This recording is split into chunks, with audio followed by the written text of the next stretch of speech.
Here's what we're talking about today on Daily Blast Live. Liz Cheney pays the price for sticking up for her values. Would you do the same? In today's True Crime Chronicles, two 8th grade friends murdered on a hiking trail. The fact remains, there's a killer walking loose. Could a new lead help solve the case? A 28-year-old woman sneaks into a high school posing as a student. You will not believe why she did it. And the hilarious Leslie Jordan is on DBL Live today. Real, honest, entertaining, live. DBL starts right now. 3, 2.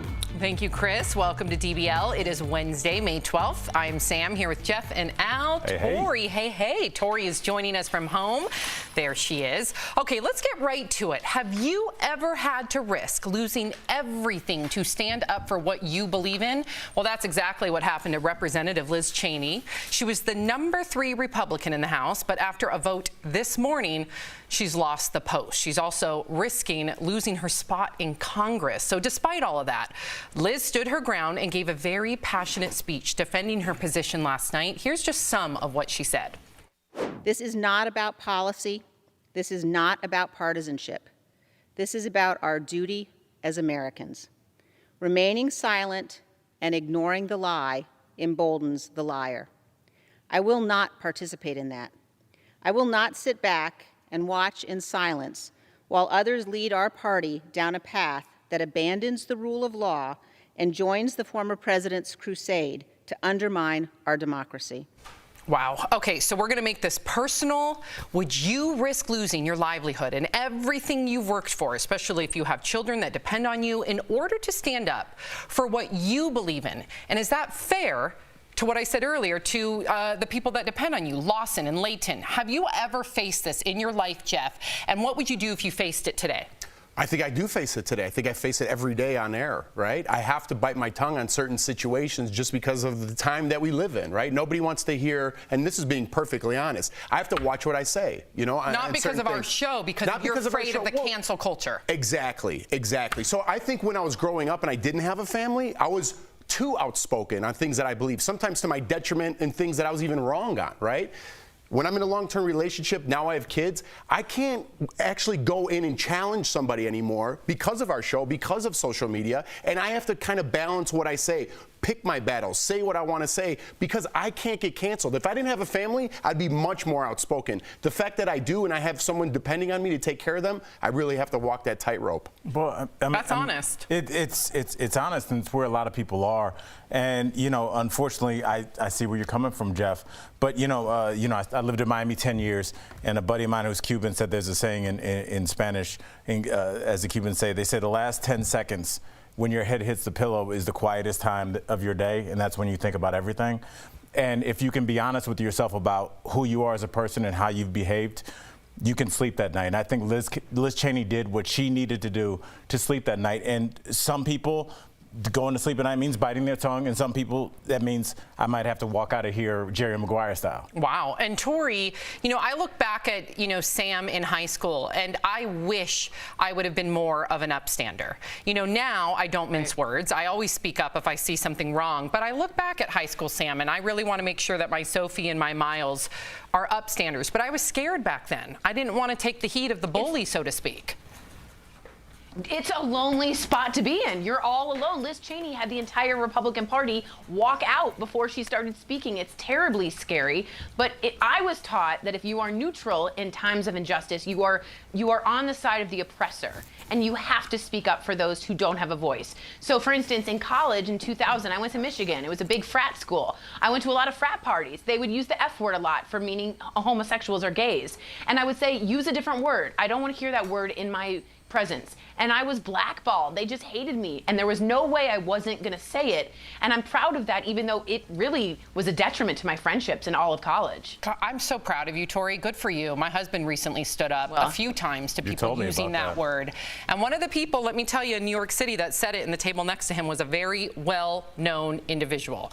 Wow. And it was very disappointing. And I'm so proud of my husband for speaking up, just like you did, Tori. Okay, so it's been more than a year now that we've all been wearing masks just like these everywhere we go. And finally, all around the country, restrictions are easing up and people are ditching the masks, but not everyone. In fact, a lot of people who say they've been traumatized over the past year are clinging onto them, and still others are wearing them out of an abundance of caution. So what behaviors from the past year are you sticking with? And how prepared are you to stop wearing masks around people, friends, coworkers, strangers? So many layers to this.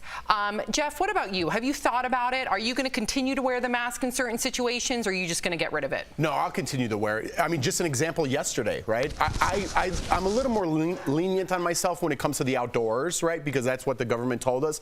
But we had a food truck in our neighborhood yesterday. I walked up to order and there was people in line, so I just put my mask on, just like thinking like, I don't want to make someone else uncomfortable. It doesn't hurt me because I'm wearing a mask for a few minutes and I get in my car and I take it off when I go home. So to make other people uncomfortable, I'll still wear it till the tension kind of regresses a little.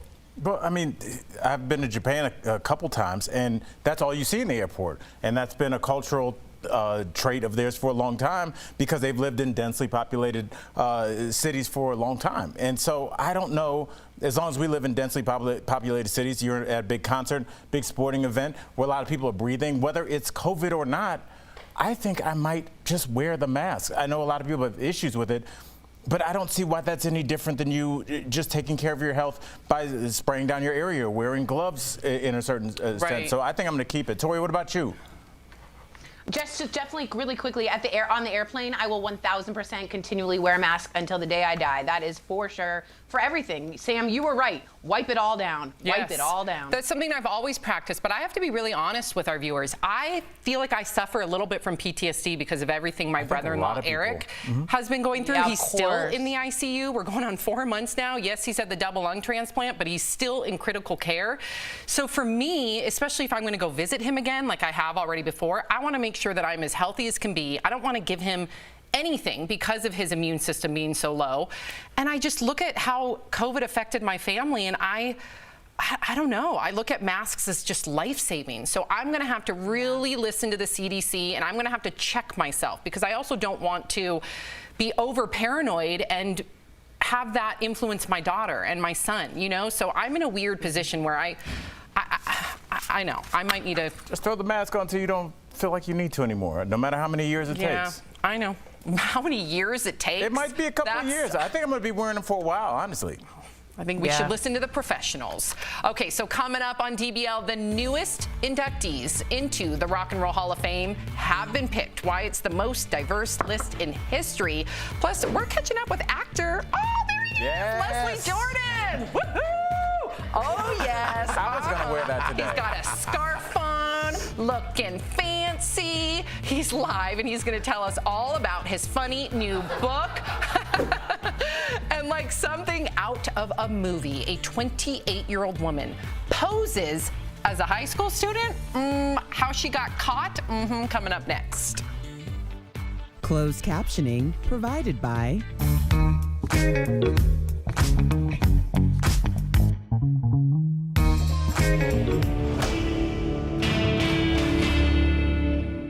As many people continue to get their COVID-19 vaccine shots, some want to know what else it impacts. Bob Satterfield emailed the Verify team with this question. After being fully vaccinated for COVID-19, does donating blood diminish the vaccine's effect?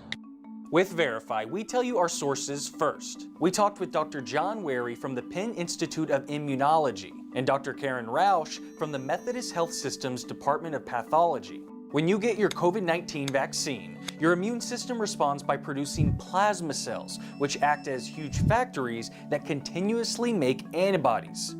You have about 5 liters of blood in your body. Let's use these 1-liter bottles to illustrate. When you donate blood, that only takes out 450 milliliters, or less than half of 1 bottle. This isn't enough to have any impact on the vaccine shot's effectiveness. While you may lose some of the antibodies in your blood, a very small percentage, the important cells that are making those antibodies stay put. And in some cases, a phenomenon called rebound can happen where your body actually makes more antibodies after you donate blood. The body's very good about re-levelizing once something happens to it, and that's certainly the same case for blood donation. So we can verify. Donating blood does not impact the effectiveness of your COVID-19 vaccine shot.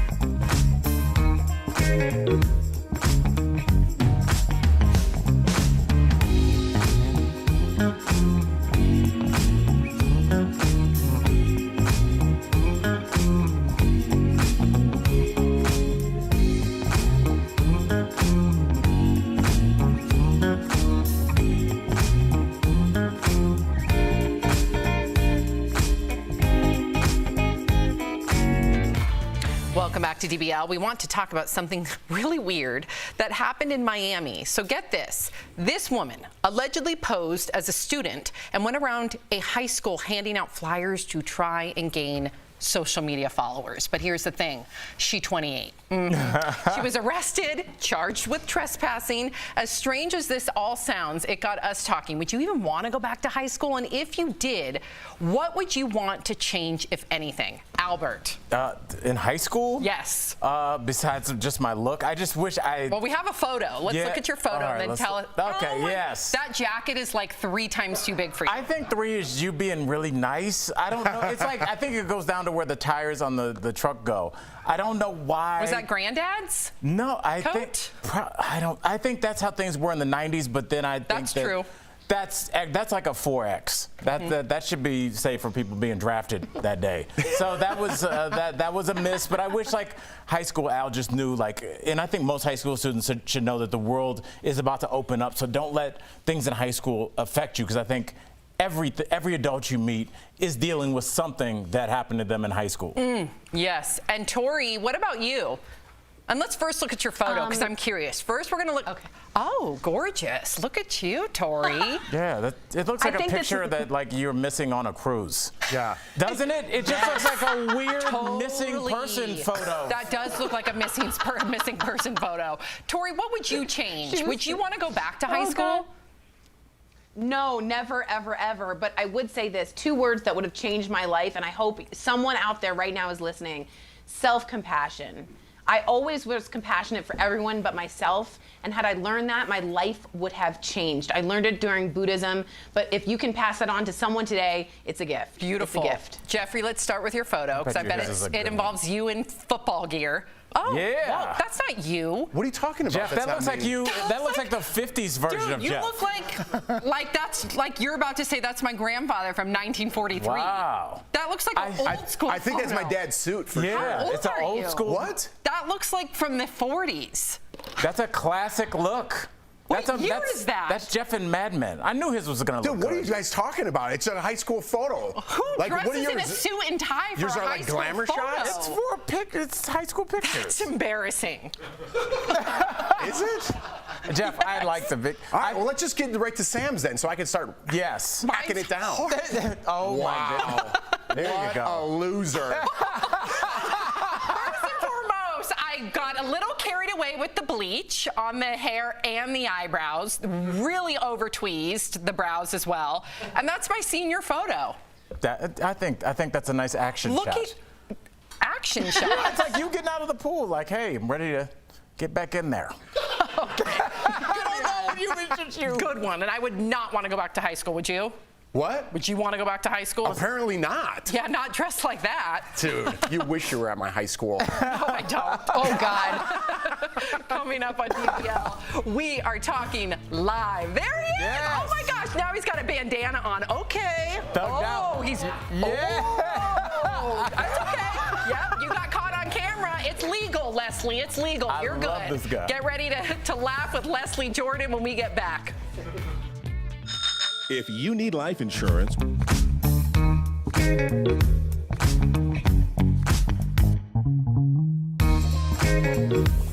some companies are scoring big as we see an end to the coronavirus pandemic on the horizon. Those big winners include diet companies. Let's connect the dots.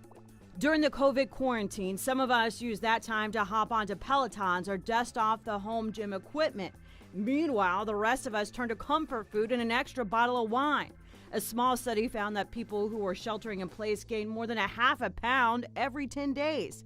Now all of us sweat-wearing Netflix watchers are realizing it's time to put on real pants again. And when that doesn't go well, they're turning to diet plans. That means programs like Noom, which does customized health plans starting at $59 a month, and Weight Watchers, known as WW International, are seeing a big boom in business. Companies that do meal replacement plans are seeing shortages of the most popular foods. That means out-of-stock snacks are going for big bucks on eBay. But experts warn most of these diets can be beneficial in the short term. If you want to keep off your pandemic pounds off for the long term, you have to make realistic changes to your diet and lifestyle. That means retraining how you think about food and hunger, which is a longer commitment than the quick fix diets.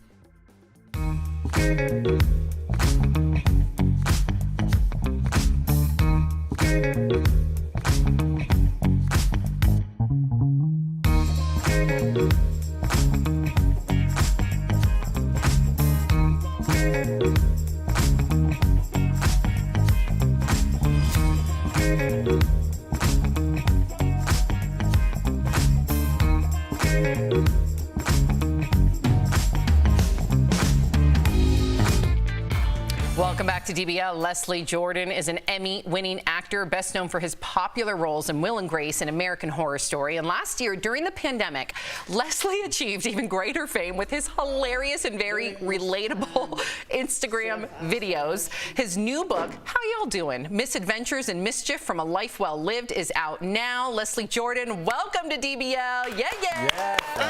Thank you for having me. We love you. And in fact, before we get to your book and questions and getting to know you, we hope that you heard our previous segment because we want to know what you were like in high school. And we actually have a photo of you in high school, too. So first, let's look at, there's Leslie in high school. Nice. Or college. Oh, my gosh. So what are you thinking? That hairstyle's in style now. Yeah, it's like the Bieber. But you know what's sad? I was nice looking and I didn't know it. Aww. I just didn't have a lot of self-esteem. It was funny to be this 66-year-old man just perfectly happy with who he is and what he is. But it was a long time getting there. Amen. And in high school, I didn't have it. You know, I carried a secret. I know that you won't believe this, but I'm homosexual. Yay! Yes. It was my cross to bear. But you know, when you have a secret like that, I learned really, really early to be funny. I learned to be funny to keep the bullies at bay. And that, you know, that worked. And then as you grow older, you realize you can really use it to not only keep the bullies at bay, but I can use it to get people to really, really like me, you know. And so I used comedy all the way up and then, you know, started earning money at it. And then I kind of realized, you know what, sometimes you're using this comedy as a way to keep people from not getting in. Right. You know, if I'm in a nervous situation or something, you've all done it before. You're at a party and all of a sudden you think to yourself, why am I talking? Why don't I just shut up? You know, because you're nervous. Right. And so, but high school, I was pretty popular. But I always felt I wasn't good at sports, you know, but I could make people laugh. And I didn't end up with the group I thought I was going to end up. I thought I was going to end up behind the boiler smoking cigarettes and stuff, you know, smoking dope. But I didn't end up There's back still there. time, Leslie. Leslie, we appreciate you, and I know so many people watching can relate to that, so thank you for sharing that. And before we get into your book, we've been asking our guests how they spent 2020, but we already know from your Instagram, so exactly 1 year ago, you posted a video showing what you were up to. I want our viewers to take a look. Oh, brother, how stupid do I feel? I decided I was going to go to the grocery store on my bicycle. And I've got my bicycle with a basket. When I bought the bike, they said, do you want metal or wicker, Mr. Jordan? Wicker. And so I get all the way to the store and I shop because I'm making my mother's chicken and dressing. And I get all the way up to the register. Forgot my wallet. I'm not going to ride this bike back to the store. I'm too humiliated. I'm going to go to another store in my car. Leslie, I hope you treated that wicker basket. You know, I once had a wicker basket on my I did bike. not. You should see it. Not good. And Leslie, thank you for cutting off Sam's wicker basket story. We were going to lose all our viewers. So thank you. You definitely know television. Leslie, let me get to... Go ahead. Go ahead. Sorry, I just want to get to your mom real fast because she's also a social media star. Is that where you get your great sense of humor from? From social media? No, from your mother, Peggy Ann. Is she... Oh, from the my mom. There she is. You know, I have to fess up. I started years ago making up stories about my mom, and they were actually sometimes things she did, and sometimes they were things that my sisters had said she did. And I created this character, Mama! And so over the years, I've had to apologize to her for many times. My mother is very quiet.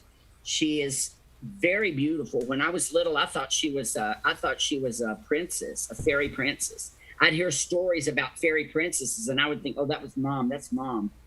But, you know, over the years, I've had to separate my mom from the mom that I created and did a lot of my my Instagram posts with. And I think it's kind of like, you know, what's her name? Phyllis Diller did it with her husband, Fang. You know, well, like Fang, there wasn't even a Fang. You know, she just made it up. And so I would love someday, but my mother's much too private, for people to really meet my mother, because she's so elegant and she's helped me through it all. And we lost our dad when I was 11 years old. He was killed in a plane crash. So she was 33 years old. She had never written a check, and she had 3 children to raise. Wow. And she asked me, she said, would you go with me to the bank? I want to get some traveler's checks. That's what my sister Dorothy said I would need if we were going to go down to Florida. So we went in and told the lady, we got in there. Mama said, you go up there, you go up there. And I said, I'm 11 years old. You got to learn how to do these things, Mama. She said, I didn't raise you to treat me like this. And so we got up to the counter, and my mother said, hello, my name is Peggy Jordan, and I would like to purchase traveler's checks. The woman was counting the money out. She said, what denominations? Mother said, Baptist. Now, Leslie, we got a little bit of time, and we got to get to your book really quickly. It's called How Y'all Doing? Now, did you start writing after viral fame or before? What? I wrote it after. How Y'all Doing came out of me saying how y'all doing on Instagram. Oh. And I think that I got so many followers because I didn't go anywhere near politics. I didn't go anywhere near religion. I didn't go anywhere try to sell you anything. I would just say, how are y'all doing? And I would answer myself. I would say, we're doing awful. What are we going to do? How are we going to get out of this? When is this going to end? Well, how many effing days does April have in it? It's still April. Leslie, we are doing better for having met you, man. We adore you. Thank you so much for joining us, Leslie. And if you want more of Leslie, you guys can buy his new book, How Y'all Doing, wherever books are sold. We appreciate you. We'll be right back. How y'all doing? Promotional consideration is brought to you by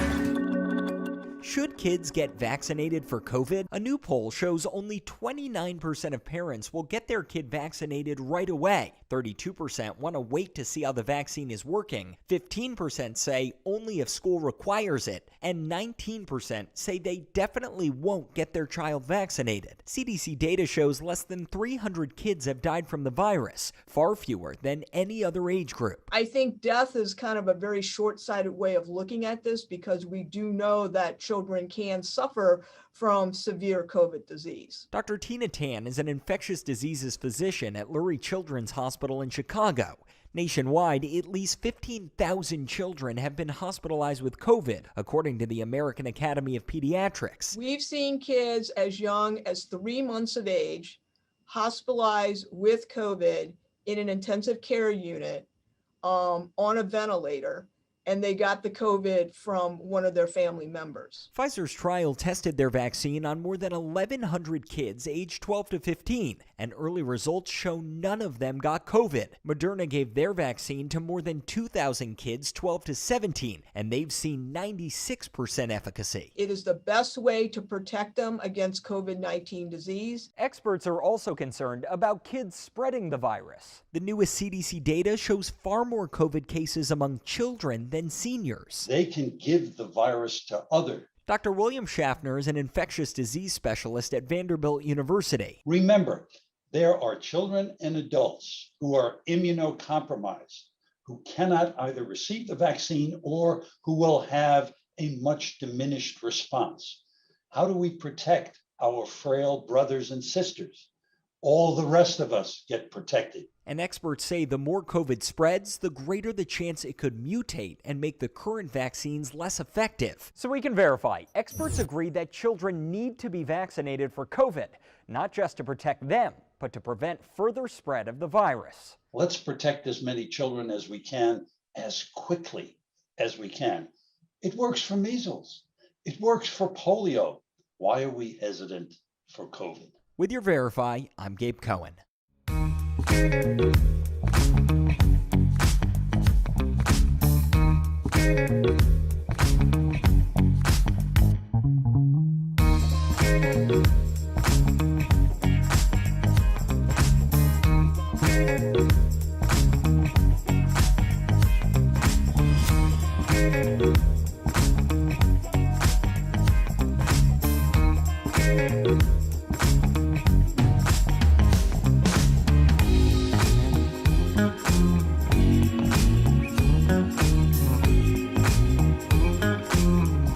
If you're leaving us, you can watch the second half of the show on Facebook or YouTube. But if you're sticking around, here's what's coming up. Tina Turner finally gets inducted into the Rock and Roll Hall of Fame as a solo act. What took so long? Plus, Ellen's time is up. We'll tell you when her talk show is ending when DBL comes back.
This is Daily Blast Live. We're talking about what you're talking about.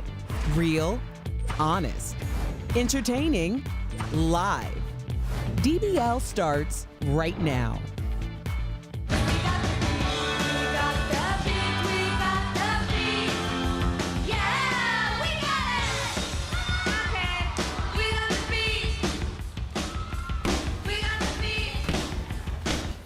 Yes, welcome to DBL. That's 80s girl group The Go-Go's with We Got the Beat. They are the latest inductees into the Rock and Roll Hall of Fame. I'm Sam here with Jeff and Al. That song got you going. Oh, I love me the Go-Go's. They're the first girl group, by the way, to all play instruments. They are pioneers. Finally, they're inducted into the Hall of Fame. Way to go. Tori joins us from home.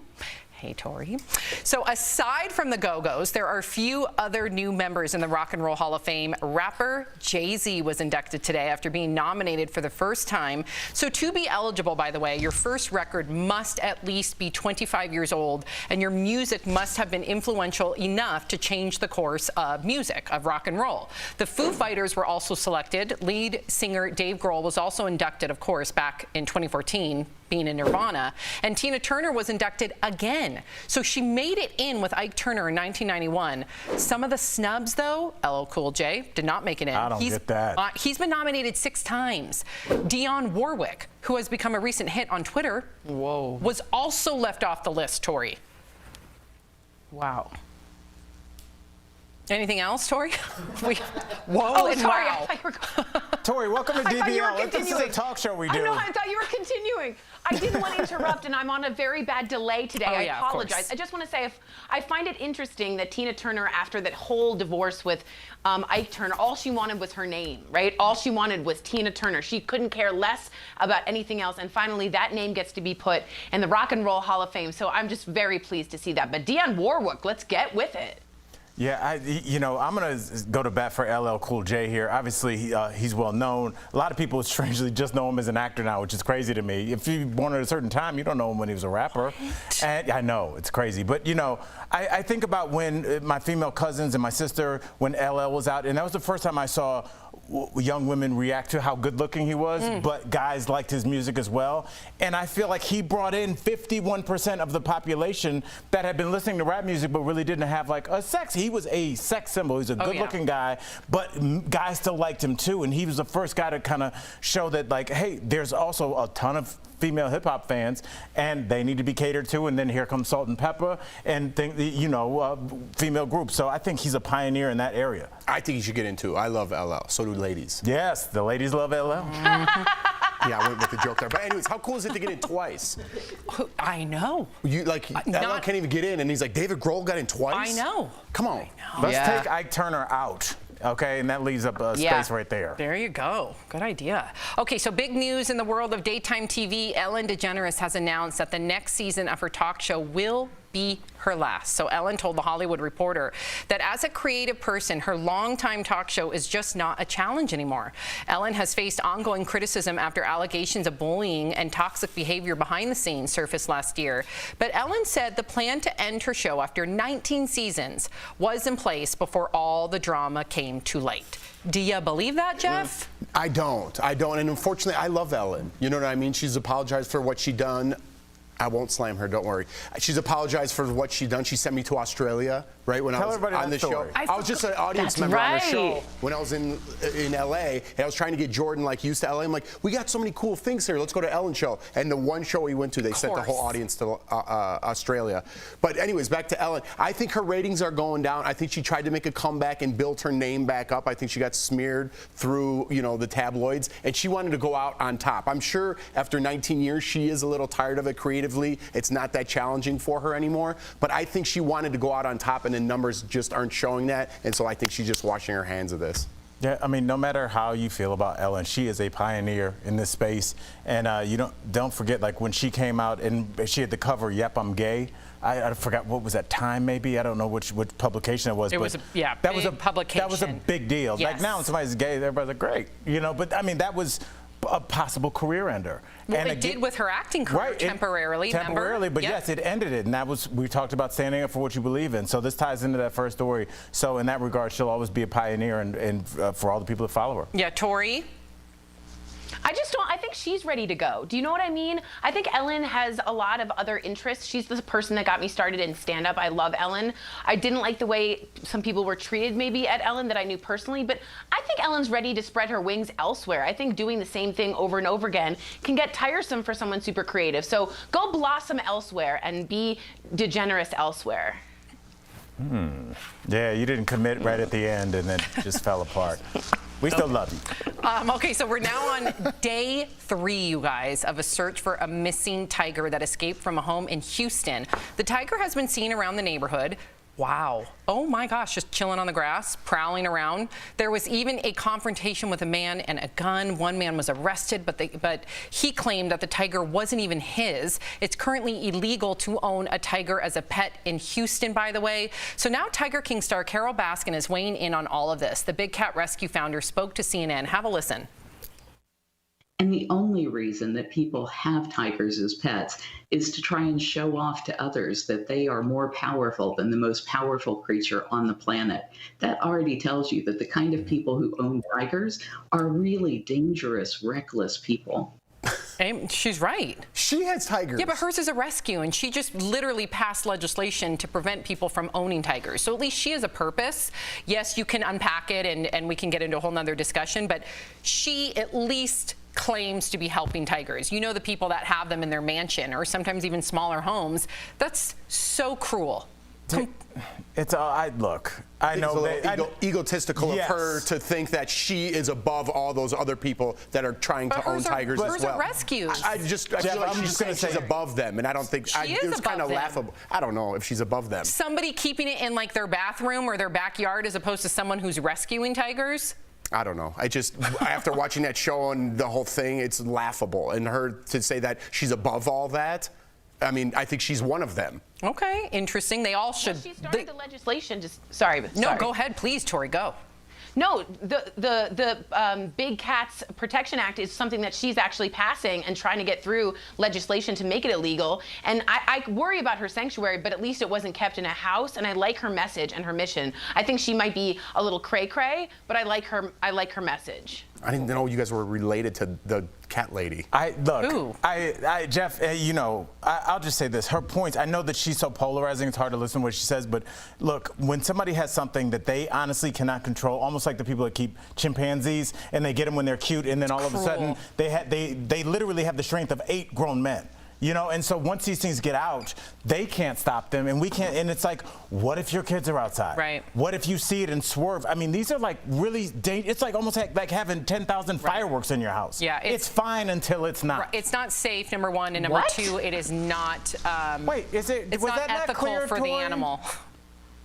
Okay, we got to go to the next story. No, Sam, I want her to no. What was the confusion? I said that there was something dangerous in your house, and I made it analogous to fireworks that weren't lit yet. Now, what was the consternation? Because a tiger has feelings, and I feel bad for the tiger. I don't necessarily feel bad for the fireworks, so it's not a great analogy. Let's be honest. I'm with Tori. I didn't know we were weaving in feelings into this analogy. You should, because it's a live animal. You gotta consider that too. So I'm with you, Tori. Thank you. Good job, Tori. Okay. Before we go, we want to give a shout out to a young golfer making sports history. 22-year-old Amy Bacher-Stedt is the first golfer with Down syndrome to play in a national college championship. Amy and her team are currently competing in the tournament in Florida. In 2017, Amy also became the first Arizona student with Down syndrome to receive an athletic scholarship. Huge congrats to you, Amy. Well done. Now, Jeff, you're a big golfer. I don't know much about golf at all. I was admiring that swing. I was admiring the calmness and the follow through. I'm not even kidding. That was a great swing, and I could learn a couple of things. Because when I go out there, I'm like, just nice and easy. And I'm like, I get like some visions of me. Sometimes some things that happen in the show, and I smash it. And just think about the representation, right? We always talk about representation on this show. Think about some of the young kids at home that may have a disability that makes them feel like that they are not able to accomplish whatever dreams they want. Then they see Amy. So this is just incredible. I'm glad that we were able to share this story with you all. And just really quickly, there's a huge Down syndrome community on TikTok. My girl found one, and they make socks, and we ordered 4 pair. You showed me. Yes, and it came with a handwritten note from the young man that had Down syndrome, and just like I kept the note and everything. And so, remember yes. how cute they were when I was They're at your great. house. I saw Yes, them, they're and awesome. I commented how cute they were. Coming up on DBL, an all-new True Crime Chronicles. Could this man be connected to the 2017 deaths of 2 young friends in Indiana? We're looking deeper into the case, and check out our coworkers working at home. Here they come. There they are. During the pandemic, you are all so appreciated. We miss you. Am I appreciated? You are as well. We'll be right But back. more than them? Not more. Closed captioning provided by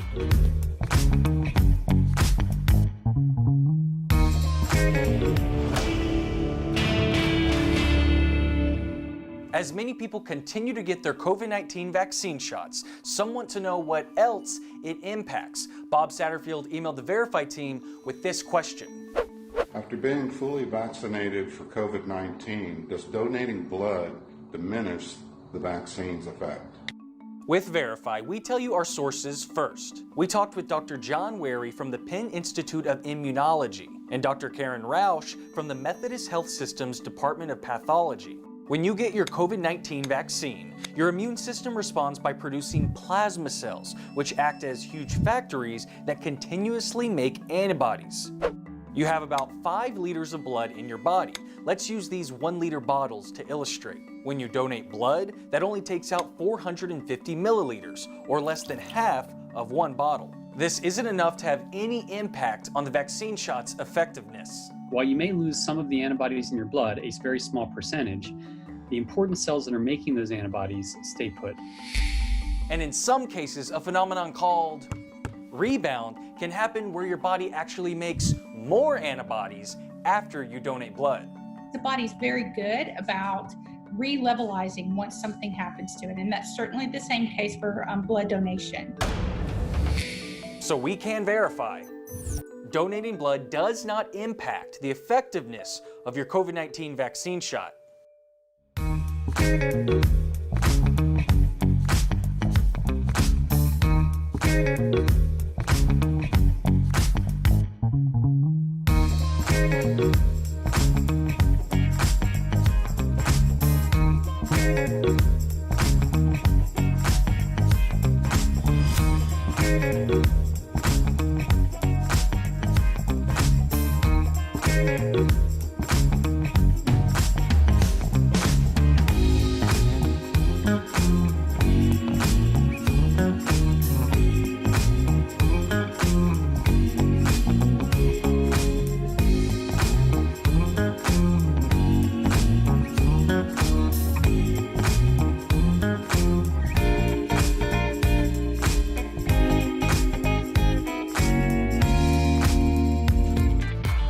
Welcome back to DBL. Abby and Libby were 2 8th graders who were murdered on a hiking trail in Delphi, Indiana. 4 years later, their killer is still out there. But could a new lead help solve the mystery? Here is today's True Crime Chronicles.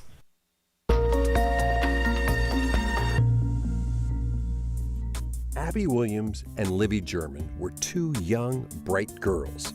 The 13 and 14-year-old were good friends and 8th graders at the same school.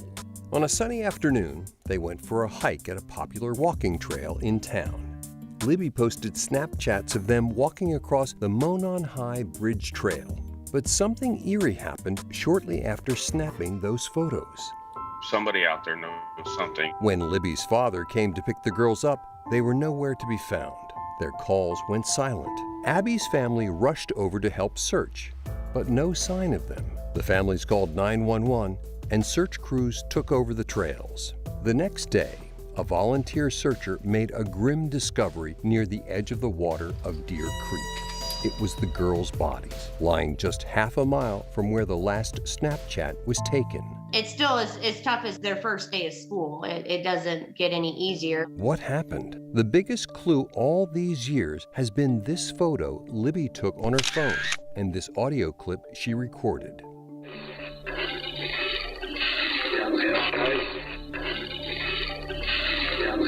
The grainy video shows a man calling over to the girls. The reason I think that she was taking that, at least at that time, I'm sure she didn't understand what was about to happen, you know, when she took that video, but she was probably going to come home and show me and say, hey, look at this guy who's out there.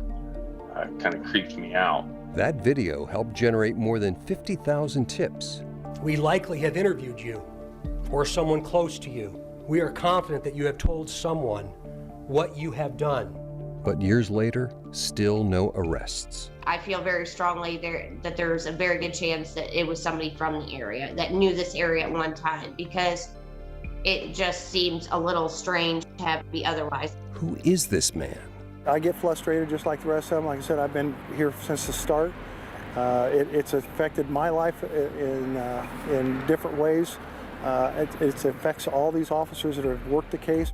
4 years later, police have a potential lead in the case. In April 2021, they announced they are looking into this man, James Chadwell. The 42-year-old was recently arrested for attempted kidnapping and attempted murder of a 10-year-old girl in Indiana, not far from Delphi.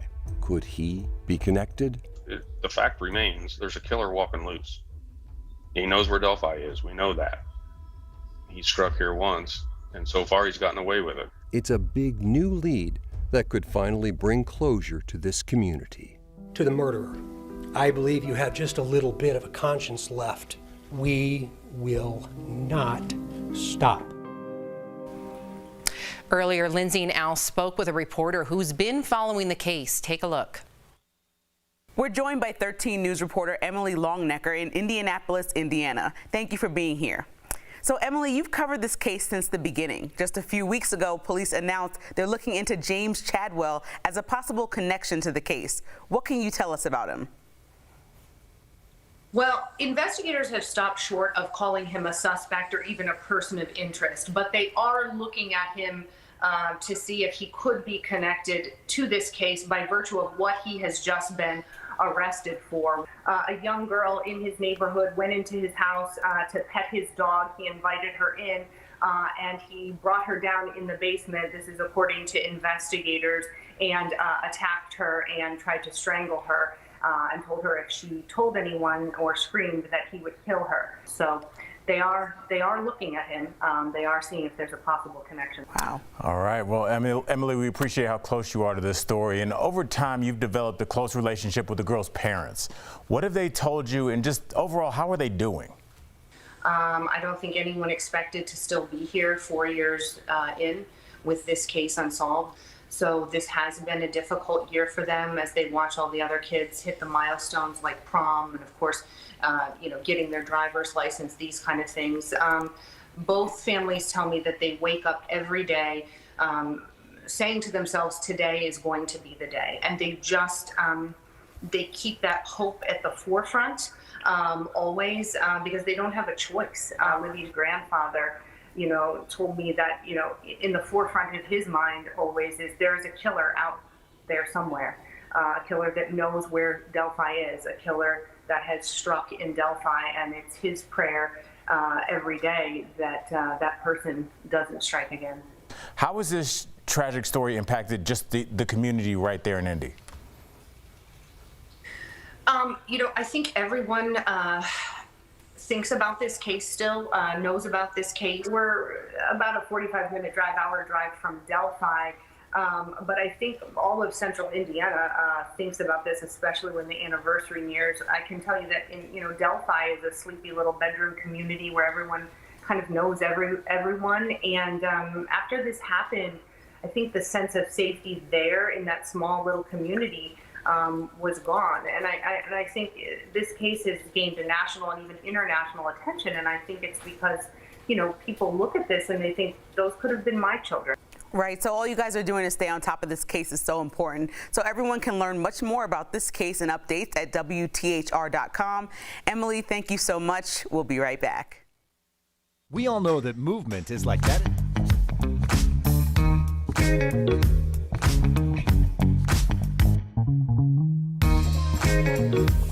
Some companies are scoring big as we see an end to the coronavirus pandemic on the horizon. Those big winners include diet companies. Let's connect the dots. During the COVID quarantine, some of us use that time to hop onto Pelotons or dust off the home gym equipment. Meanwhile, the rest of us turn to comfort food and an extra bottle of wine. A small study found that people who were sheltering in place gained more than a half a pound every 10 days. Now all of us sweat-wearing Netflix watchers are realizing it's time to put on real pants again. And when that doesn't go well, they're turning to diet plans. That means programs like Noom, which does customized health plans starting at $59 a month, and Weight Watchers, known as WW International, are seeing a big boom in business. Companies that do meal replacement plans are seeing shortages of the most popular foods. That means out-of-stock snacks are going for big bucks on eBay. But experts warn most of these diets can be beneficial in the short term. If you want to keep off your pandemic pounds off for the long term, you have to make realistic changes to your diet and lifestyle. That means retraining how you think about food and hunger, which is a longer commitment than the quick fix diets.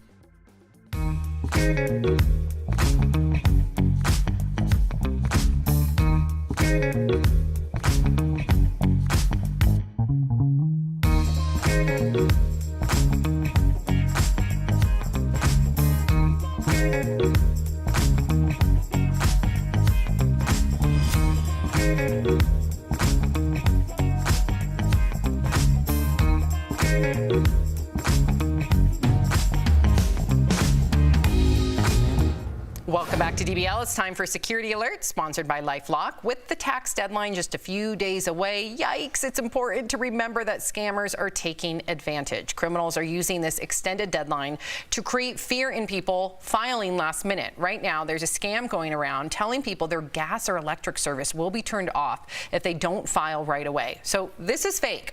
Also, be aware of emails claiming your tax refund is ready only for it to be a malicious link.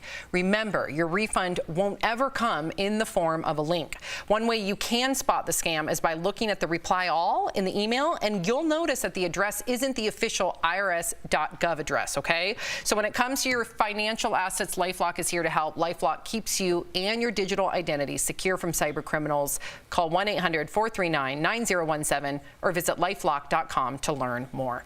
Great advice. It's look, I get those emails all the time that just have the subject line, "Is this you?" And you're like, "Oh, because you want to be like, isn't it?" And it's not, you know. But I walk around, and I have for years. I have that LifeLock swag. I've had it for a long time. Yeah, you have. I was a victim of identity fraud, so like I know, like I lived it. It is not a joke. It touches everything in your life for a long time. So it's worth it. Yeah. Don't click on those links. No. Yes. Have you Never filed click your on those taxes links. yet? I haven't filed them I get an yet. extension. I get extension every year, so I'm not stressing. I know. Okay. We'll be right back. Promotional consideration is brought to you by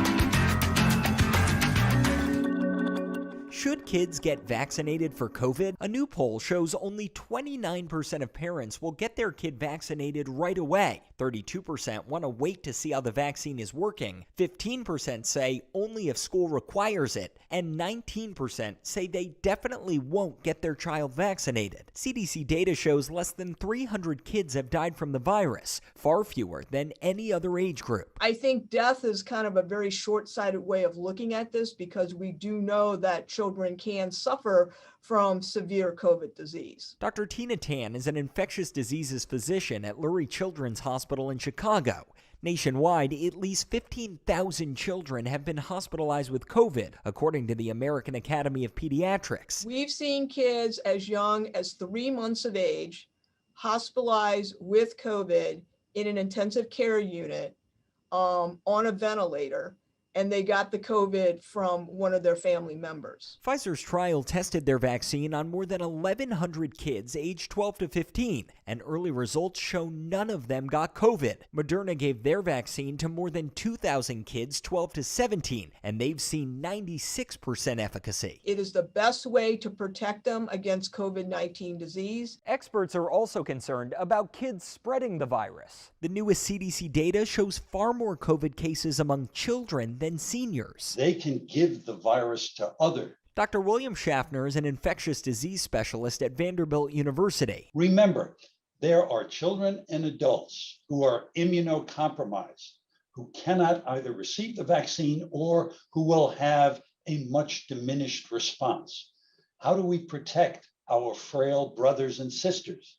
All the rest of us get protected. And experts say the more COVID spreads, the greater the chance it could mutate and make the current vaccines less effective. So we can verify, experts agree that children need to be vaccinated for COVID, not just to protect them, but to prevent further spread of the virus. Let's protect as many children as we can, as quickly as we can. It works for measles. It works for polio. Why are we hesitant for COVID? With your Verify, I'm Gabe Cohen.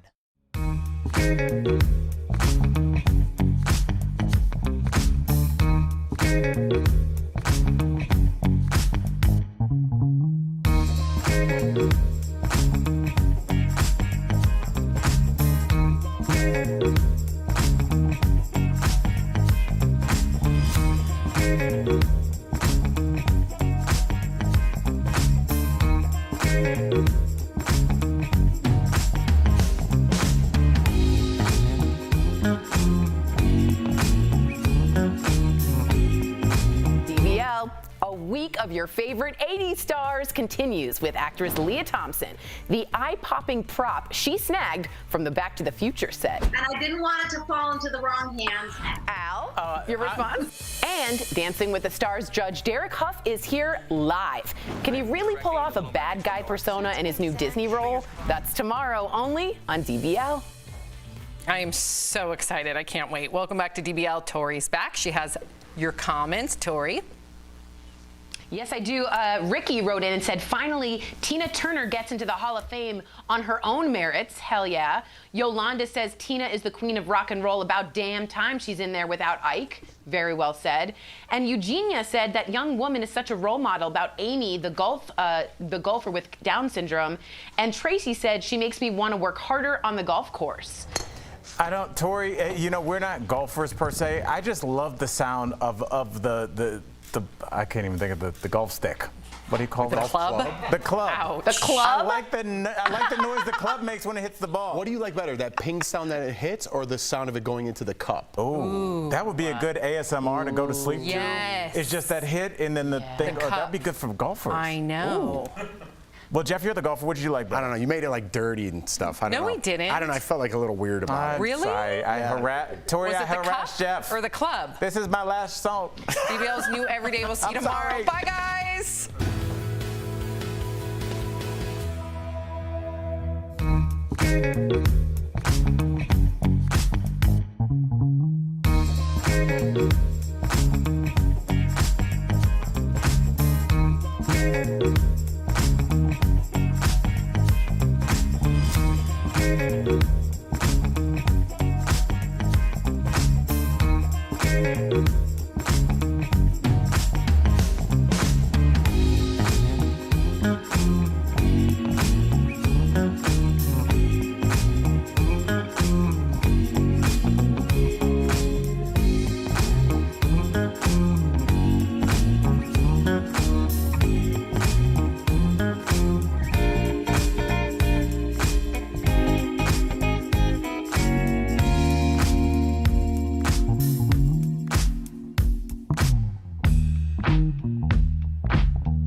Talking about today on Daily Blast Live. Liz Cheney pays the price for sticking up for her values. Would you do the same? In today's True Crime Chronicles, 2 8th-grade friends murdered on a hiking trail. The fact remains, there's a killer walking loose. Could a new lead help solve the case? A 28-year-old woman sneaks into a high school posing as a student. You will not believe why she did it. And the hilarious Leslie Jordan is on DBL Live today. Real, honest, entertaining, live. DBL starts right now. 3, 2. Thank you, Chris. Welcome to DBL. It is Wednesday, May 12th. I'm Sam here with Jeff and Al. Tori, hey. Tori is joining us from home. There she is. Okay, let's get right to it. Have you ever had to risk losing everything to stand up for what you believe in? Well, that's exactly what happened to Representative Liz Cheney. She was the number 3 Republican in the House, but after a vote this morning, she's lost the post. She's also risking losing her spot in Congress. So despite all of that, Liz stood her ground and gave a very passionate speech defending her position last night. Here's just some of what she said. This is not about policy. This is not about partisanship. This is about our duty as Americans. Remaining silent and ignoring the lie emboldens the liar. I will not participate in that. I will not sit back and watch in silence while others lead our party down a path that abandons the rule of law and joins the former president's crusade to undermine our democracy. Wow. Okay, so we're going to make this personal. Would you risk losing your livelihood and everything you've worked for, especially if you have children that depend on you, in order to stand up for what you believe in? And is that fair to what I said earlier to the people that depend on you, Lawson and Layton? Have you ever faced this in your life, Jeff? And what would you do if you faced it today? I think I do face it today. I think I face it every day on air, right? I have to bite my tongue on certain situations just because of the time that we live in, right? Nobody wants to hear, and this is being perfectly honest, I have to watch what I say, you know? Not because of our show, because you're afraid of the cancel culture. Exactly. So I think when I was growing up and I didn't have a family, I was too outspoken on things that I believe, sometimes to my detriment, and things that I was even wrong on, right? When I'm in a long-term relationship, now I have kids, I can't actually go in and challenge somebody anymore because of our show, because of social media, and I have to kind of balance what I say, pick my battles, say what I want to say, because I can't get canceled. If I didn't have a family, I'd be much more outspoken. The fact that I do and I have someone depending on me to take care of them, I really have to walk that tightrope. Well, that's honest. It's honest, and it's where a lot of people are. And, you know, unfortunately, I see where you're coming from, Jeff. But, I lived in Miami 10 years, and a buddy of mine who's Cuban said there's a saying in Spanish, as the Cubans say, they say the last 10 seconds when your head hits the pillow is the quietest time of your day, and that's when you think about everything. And if you can be honest with yourself about who you are as a person and how you've behaved, you can sleep that night. And I think Liz Cheney did what she needed to do to sleep that night. And some people, going to sleep at night means biting their tongue, and some people, that means I might have to walk out of here Jerry Maguire style. Wow. And Tori, I look back at, Sam in high school, and I wish I would have been more of an upstander. Now I don't mince words. I always speak up if I see something wrong. But I look back at high school Sam, and I really want to make sure that my Sophie and my Miles are upstanders. But I was scared back then. I didn't want to take the heat of the bully, so to speak. It's a lonely spot to be in. You're all alone. Liz Cheney had the entire Republican Party walk out before she started speaking. It's terribly scary. But I was taught that if you are neutral in times of injustice, you are on the side of the oppressor, and you have to speak up for those who don't have a voice. So, for instance, in college in 2000, I went to Michigan. It was a big frat school. I went to a lot of frat parties. They would use the F word a lot for meaning homosexuals or gays. And I would say, use a different word. I don't want to hear that word in my presence. And I was blackballed. They just hated me. And there was no way I wasn't going to say it. And I'm proud of that, even though it really was a detriment to my friendships in all of college. I'm so proud of you, Tori. Good for you. My husband recently stood up a few times to people using that word. And one of the people, let me tell you, in New York City that said it in the table next to him was a very well-known individual. Wow. And it was very disappointing. And I'm so proud of my husband for speaking up, just like you did, Tori.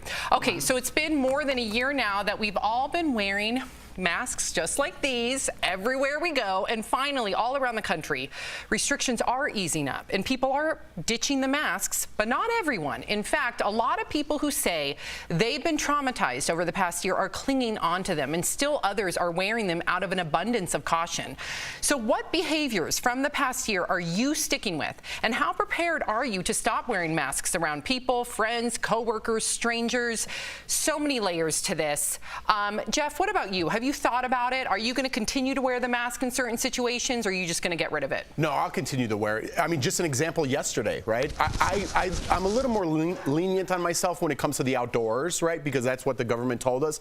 But we had a food truck in our neighborhood yesterday. I walked up to order and there was people in line, so I just put my mask on, just like thinking like, I don't want to make someone else uncomfortable. It doesn't hurt me because I'm wearing a mask for a few minutes and I get in my car and I take it off when I go home. So to make other people uncomfortable, I'll still wear it till the tension kind of regresses a little.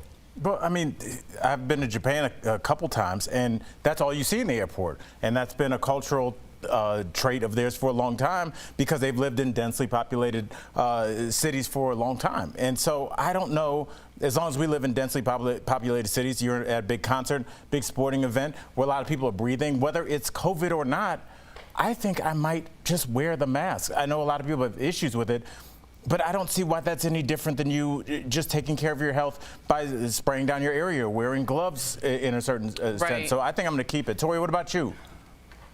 Just definitely really quickly on the airplane, I will 1000% continually wear a mask until the day I die. That is for sure for everything. Sam, you were right. Wipe it all down. Yes. Wipe it all down. That's something I've always practiced, but I have to be really honest with our viewers. I feel like I suffer a little bit from PTSD because of everything my brother-in-law Eric has been going through. Yeah, he's still in the ICU. We're going on 4 months now. Yes, he's had the double lung transplant, but he's still in critical care.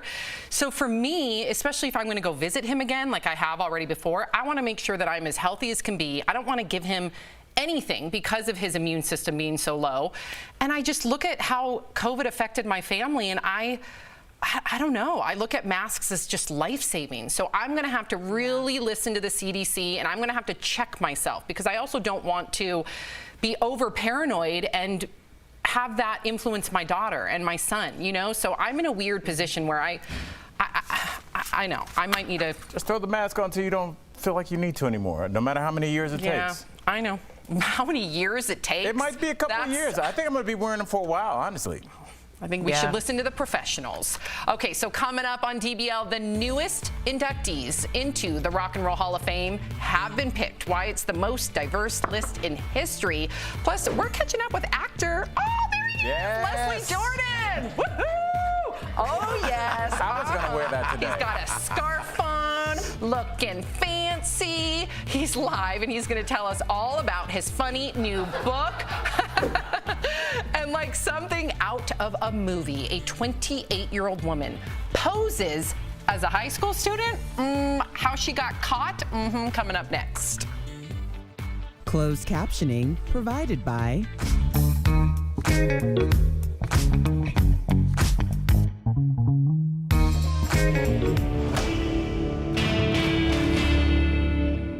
As many people continue to get their COVID-19 vaccine shots, some want to know what else it impacts. Bob Satterfield emailed the Verify team with this question. After being fully vaccinated for COVID-19, does donating blood diminish the vaccine's effect? With Verify, we tell you our sources first. We talked with Dr. John Wary from the Penn Institute of Immunology and Dr. Karen Rausch from the Methodist Health System's Department of Pathology. When you get your COVID-19 vaccine, your immune system responds by producing plasma cells, which act as huge factories that continuously make antibodies. You have about 5 liters of blood in your body. Let's use these 1-liter bottles to illustrate. When you donate blood, that only takes out 450 milliliters, or less than half of 1 bottle. This isn't enough to have any impact on the vaccine shot's effectiveness. While you may lose some of the antibodies in your blood, a very small percentage, the important cells that are making those antibodies stay put. And in some cases, a phenomenon called rebound can happen where your body actually makes more antibodies after you donate blood. The body's very good about re-levelizing once something happens to it, and that's certainly the same case for blood donation. So we can verify, donating blood does not impact the effectiveness of your COVID-19 vaccine shot.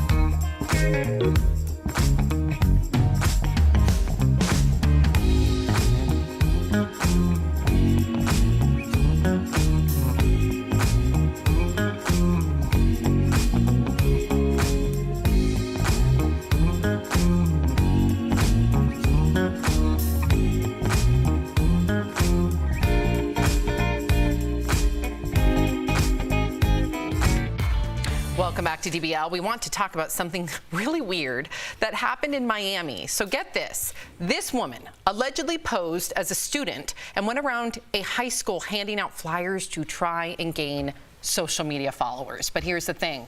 She's 28. She was arrested, charged with trespassing. As strange as this all sounds, it got us talking. Would you even want to go back to high school? And if you did, what would you want to change, if anything? Albert.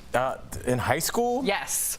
Besides just my look, I just wish I... Well, we have a photo. Let's look at your photo and then tell it. Okay, yes. That jacket is like 3 times too big for you. I think 3 is you being really nice. I don't know. It's like, I think it goes down to where the tires on the truck go. I don't know why. Was that Granddad's? No, I coat? I think that's how things were in the 90s, but then I think that's true. That's like a 4X. That should be safe for people being drafted that day. So that was that was a miss. But I wish like high school Al just knew and I think most high school students should know that the world is about to open up. So don't let things in high school affect you, because I think every adult you meet is dealing with something that happened to them in high school. Yes. And Tori, what about you? And let's first look at your photo, because I'm curious. First, we're going to look. Okay. Oh, gorgeous. Look at you, Tori. Yeah, it looks like a picture that you're missing on a cruise. Yeah. Doesn't it? It just looks like a weird missing person photo. That does look like a missing person photo. Tori, what would you change? Would you want to go back to high school? No, never, ever, ever. But I would say this, 2 words that would have changed my life, and I hope someone out there right now is listening: self-compassion. I always was compassionate for everyone but myself, and had I learned that, my life would have changed. I learned it during Buddhism, but if you can pass that on to someone today, it's a gift. Beautiful. It's a gift. Jeffrey, let's start with your photo, because I bet it involves you in football gear. Oh, yeah. Well, that's not you. What are you talking about? Jeff, that looks like you. That looks like the 50s version of Jeff. You look like that's like you're about to say that's my grandfather from 1943. Wow. That looks like an old school. I think that's my dad's suit for sure. Yeah, it's an old school. What? That looks like from the 40s. That's a classic look. What year is that? That's Jeff in Mad Men. I knew his was going to look Dude, what good. are you guys talking about? It's a high school photo. Who dresses in a suit and tie for yours a are high like school glamour photo? shots? It's for it's high school pictures. It's embarrassing. Is it? Jeff, I like the big. All right, well, let's just get right to Sam's then, so I can start hacking it down. Oh, wow. my God. There you go. A loser. First and foremost, I got a little carried away with the bleach on the hair and the eyebrows, really over-tweezed the brows as well. And that's my senior photo. I think that's a nice action shot. Action shot? Yeah, it's like you getting out of the pool, like, hey, I'm ready to get back in there. Good one. And I would not want to go back to high school, would you? What? Would you want to go back to high school? Apparently not. Yeah, not dressed like that. Dude, you wish you were at my high school. No, I don't. Oh, God. Coming up on DBL, we are talking live. There he is. Yes. Oh, my gosh. Now he's got a bandana on. Okay. He's... Yeah. Oh, that's okay. Yep, you got caught on camera. It's legal, Leslie. It's legal. You're good. I love this guy. Get ready to laugh with Leslie Jordan when we get back. Some companies are scoring big as we see an end to the coronavirus pandemic on the horizon. Those big winners include diet companies. Let's connect the dots. During the COVID quarantine, some of us used that time to hop onto Pelotons or dust off the home gym equipment. Meanwhile, the rest of us turned to comfort food and an extra bottle of wine. A small study found that people who were sheltering in place gained more than a half a pound every 10 days. Now all of us sweat-wearing Netflix watchers are realizing it's time to put on real pants again. And when that doesn't go well, they're turning to diet plans. That means programs like Noom, which does customized health plans starting at $59 a month, and Weight Watchers, known as WW International, are seeing a big boom in business. Companies that do meal replacement plans are seeing shortages of the most popular foods. That means out-of-stock snacks are going for big bucks on eBay. But experts warn most of these diets can be beneficial in the short term. If you want to keep off your pandemic pounds off for the long term, you have to make realistic changes to your diet and lifestyle. That means retraining how you think about food and hunger, which is a longer commitment than the quick fix diets.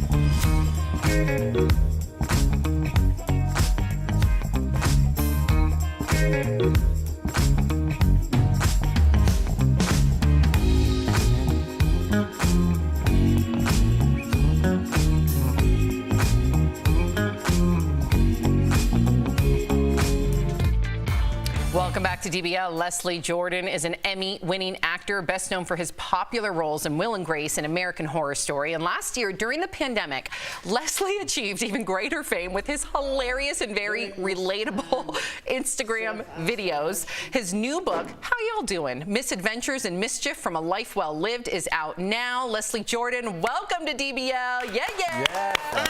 Thank you for having me. We love you. And in fact, before we get to your book and questions and getting to know you, we hope that you heard our previous segment because we want to know what you were like in high school. And we actually have a photo of you in high school, too. So first, let's look at, there's Leslie in high school. Nice. Or college. Oh, my gosh. So what are you thinking? That hairstyle's in style now. Yeah, it's like the Bieber. But you know what's sad? I was nice looking and I didn't know it. Aww. I just didn't have a lot of self-esteem. It was funny to be this 66-year-old man just perfectly happy with who he is and what he is. But it was a long time getting there. Amen. And in high school, I didn't have it. You know, I carried a secret. I know that you won't believe this, but I'm homosexual. Yay! Yes. It was my cross to bear. But you know, when you have a secret like that, I learned really, really early to be funny. I learned to be funny to keep the bullies at bay. And that, you know, that worked. And then as you grow older, you realize you can really use it to not only keep the bullies at bay, but I can use it to get people to really, really like me, you know. And so I used comedy all the way up and then, you know, started earning money at it. And then I kind of realized, you know what, sometimes you're using this comedy as a way to keep people from not getting in. Right. You know, if I'm in a nervous situation or something, you've all done it before. You're at a party and all of a sudden you think to yourself, why am I talking? Why don't I just shut up? you know, because you're nervous. Right. And so, but high school, I was pretty popular, but I always felt I wasn't good at sports, you know, but I could make people laugh, and I didn't end up with the group I thought I was going to end up. I thought I was going to end up behind the boiler, smoking cigarettes and stuff, you know, smoking dope. But I didn't end up There's back still there. time, Leslie. Leslie, we appreciate you, and I know so many people watching can relate to that, so thank you for sharing that. And before we get into your book, we've been asking our guests how they spent 2020, but we already know from your Instagram, so exactly 1 year ago, you posted a video showing what you were up to. I want our viewers to take a look. Oh, brother, how stupid do I feel? I decided I was going to go to the grocery store on my bicycle. And I've got my bicycle with a basket. When I bought the bike, they said, "Do you want metal or wicker, Mr. Jordan?" Wicker. And so I get all the way to the store, and I shop because I'm making my mother's chicken and dressing. And I get all the way up to the register. Forgot my wallet. I'm not going to ride this bike back to the store. I'm too humiliated. I'm going to go to another store in my car. Leslie, I hope you treated that wicker basket. You know, I once had a wicker basket on my I did bike. not. You should see it. Not good. And Leslie, thank you for cutting off Sam's wicker basket story. We were going to lose all our viewers. So thank you. You definitely know television. Leslie, let me get to... Go ahead. Go ahead. Sorry, I just want to get to your mom real fast because she's also a social media star. Is that where you get your great sense of humor from? From social media? No, from your mother, Peggy Ann. Is she... Oh, from the my mom. There she is. You know, I have to fess up. I started years ago making up stories about my mom, and they were actually sometimes things she did, and sometimes they were things that my sisters had said she did. And I created this character, Mama! And so over the years, I've had to apologize to her for many times. My mother is very quiet. She is very beautiful. When I was little, I thought she was a princess, a fairy princess. I'd hear stories about fairy princesses, and I would think, oh, that was mom, that's mom. But, you know, over the years, I've had to separate my mom from the mom that I created and did a lot of my my Instagram posts with. And I think it's kind of like, you know, what's her name? Phyllis Diller did it with her husband, Fang. You know, well, like Fang, there wasn't even a Fang. You know, she just made it up. And so I would love someday, but my mother's much too private, for people to really meet my mother, because she's so elegant and she's helped me through it all. And we lost our dad when I was 11 years old. He was killed in a plane crash. Aww. So she was 33 years old. She had never written a check, and she had 3 children to raise. Wow. And she asked me, she said, would you go with me to the bank? I want to get some traveler's checks. That's what my sister Dorothy said I would need if we were going to go down to Florida. So we went in and told the lady, we got in there. Mama said, you go up there, you go up there. And I said, I'm 11 years old. You got to learn how to do these things, Mama. She said, I didn't raise you to treat me like this. And so we got up to the counter, and my mother said, hello, my name is Peggy Jordan, and I would like to purchase traveler's checks. The woman was counting the money out. She said, what denominations? Mother said, Baptist. Now, Leslie, we got a little bit of time, and we got to get to your book really quickly. It's called How Y'all Doing? Now, did you start writing after viral fame or before? What? I wrote it after. How Y'all Doing came out of me saying how y'all doing on Instagram. Oh. And I think that I got so many followers because I didn't go anywhere near politics. I didn't go anywhere near religion. I didn't go anywhere try to sell you anything. I would just say, how are y'all doing? And I would answer myself. I would say, we're doing awful. What are we going to do?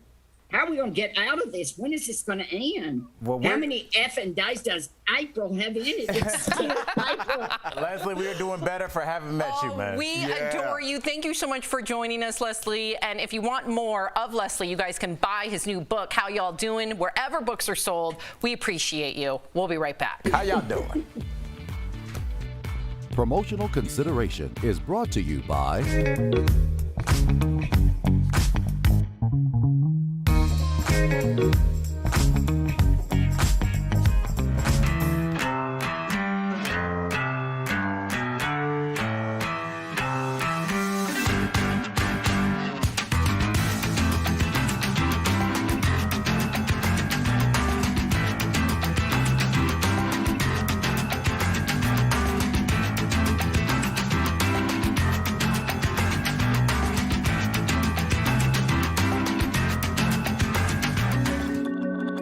Should kids get vaccinated for COVID? A new poll shows only 29% of parents will get their kid vaccinated right away. 32% want to wait to see how the vaccine is working. 15% say only if school requires it. And 19% say they definitely won't get their child vaccinated. CDC data shows less than 300 kids have died from the virus, far fewer than any other age group. I think death is kind of a very short-sighted way of looking at this because we do know that children can suffer from severe COVID disease. Dr. Tina Tan is an infectious diseases physician at Lurie Children's Hospital in Chicago.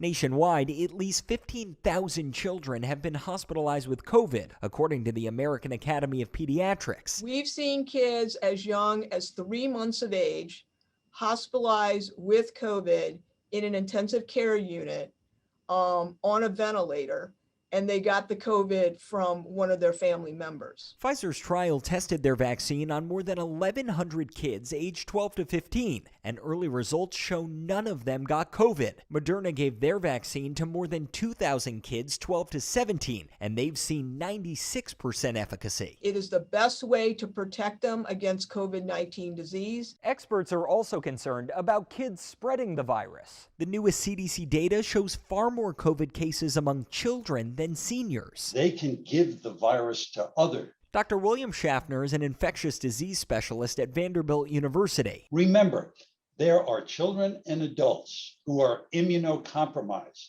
who cannot either receive the vaccine or who will have a much diminished response. How do we protect our frail brothers and sisters? All the rest of us get protected. And experts say the more COVID spreads, the greater the chance it could mutate and make the current vaccines less effective. So we can verify, experts agree that children need to be vaccinated for COVID, not just to protect them, but to prevent further spread of the virus. Let's protect as many children as we can, as quickly as we can. It works for measles. It works for polio. Why are we hesitant for COVID? With your Verify, I'm Gabe Cohen.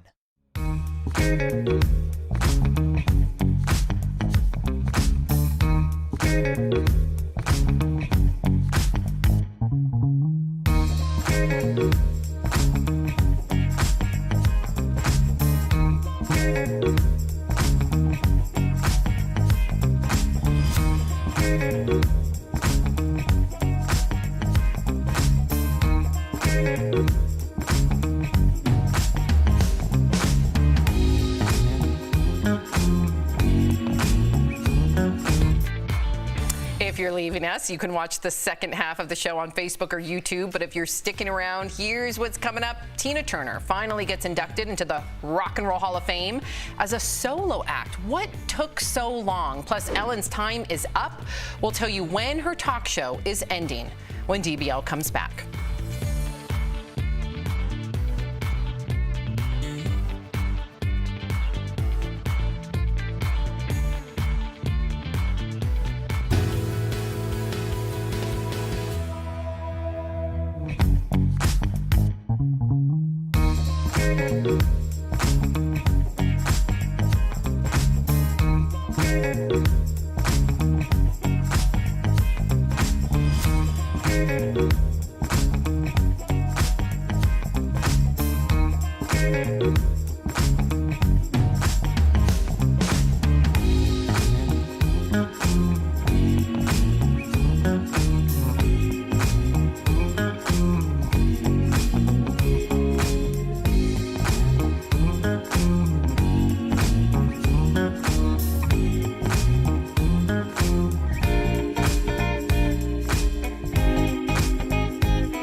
Talking about what you're talking about.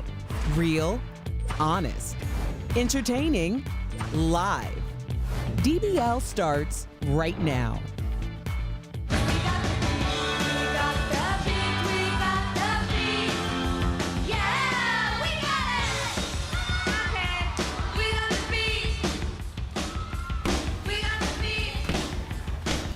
Yes, welcome to DBL. That's 80s girl group The Go-Go's with We Got the Beat. They are the latest inductees into the Rock and Roll Hall of Fame. I'm Sam here with Jeff and Al. That song got you going. Oh, I love me the Go-Go's. They're the first girl group, by the way, to all play instruments. They are pioneers. Finally, they're inducted into the Hall of Fame. Way to go. Tori joins us from home. Hey, Tori. So aside from the Go-Go's, there are a few other new members in the Rock and Roll Hall of Fame. Rapper Jay-Z was inducted today after being nominated for the first time. So to be eligible, by the way, your first record must at least be 25 years old, and your music must have been influential enough to change the course of music, of rock and roll. The Foo Fighters were also selected. Lead singer Dave Grohl was also inducted, of course, back in 2014. Being in Nirvana, and Tina Turner was inducted again. So she made it in with Ike Turner in 1991. Some of the snubs, though, LL Cool J did not make it in. I don't get that. He's been nominated 6 times. Dionne Warwick, who has become a recent hit on Twitter, was also left off the list, Tori. Wow.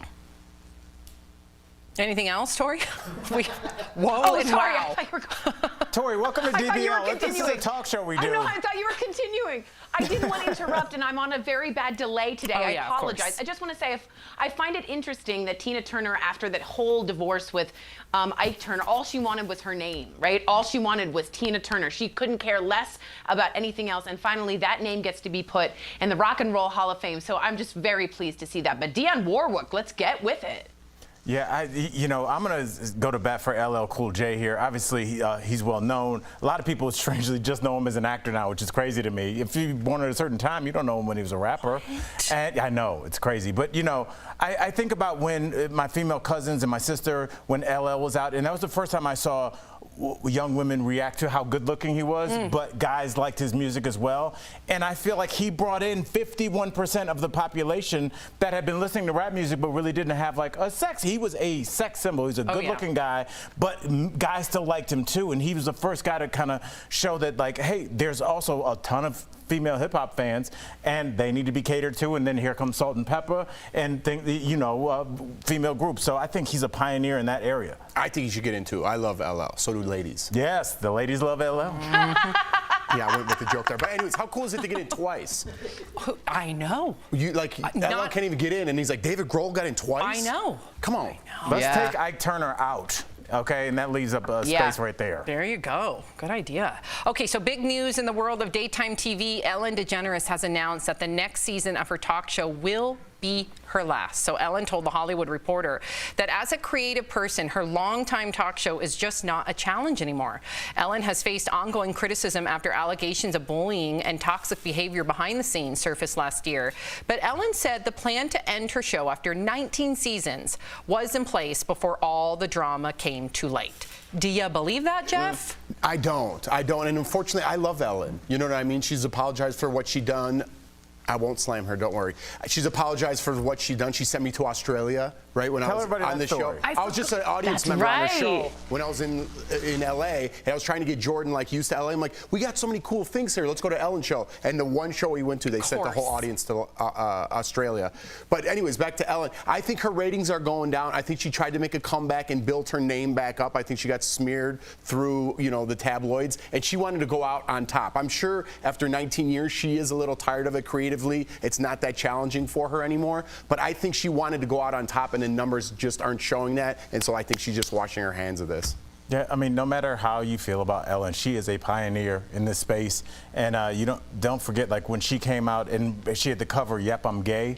I forgot what was that Time, maybe. I don't know which publication it was. It but was that was a publication. That was a big deal. Yes. Like now, when somebody's gay, everybody's like, great, you know. But I mean, that was a possible career ender. Well, and it did with her acting career temporarily. Temporarily, remember? but yes, it ended it, and that was, we talked about standing up for what you believe in. So this ties into that first story. So in that regard, she'll always be a pioneer, and for all the people that follow her. Yeah, Tori. I think she's ready to go. Do you know what I mean? I think Ellen has a lot of other interests. She's the person that got me started in stand-up. I love Ellen.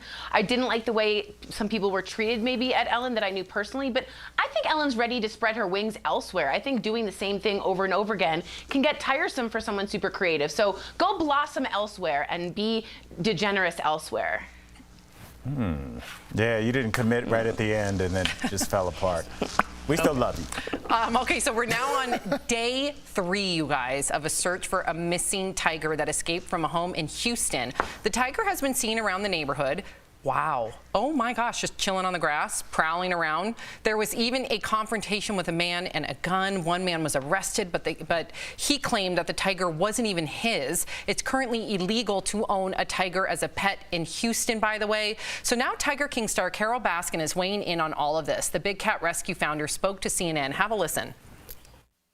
And the only reason that people have tigers as pets is to try and show off to others that they are more powerful than the most powerful creature on the planet. That already tells you that the kind of people who own tigers are really dangerous, reckless people. She's right. She has tigers. Yeah, but hers is a rescue, and she just literally passed legislation to prevent people from owning tigers. So at least she has a purpose. Yes, you can unpack it, and we can get into a whole nother discussion, but she at least claims to be helping tigers. You know, the people that have them in their mansion or sometimes even smaller homes. That's so cruel. It's look. I know it's a little egotistical of her to think that she is above all those other people that are trying to own tigers as well. Hers are rescues. I feel like she's saying she's above them, and I don't think it was kind of laughable. I don't know if she's above them. Somebody keeping it in like their bathroom or their backyard as opposed to someone who's rescuing tigers. I don't know. After watching that show and the whole thing, it's laughable. And her to say that she's above all that, I mean, I think she's one of them. Okay, interesting. They all should. Well, she started the legislation. Sorry. No, go ahead, please, Tori, go.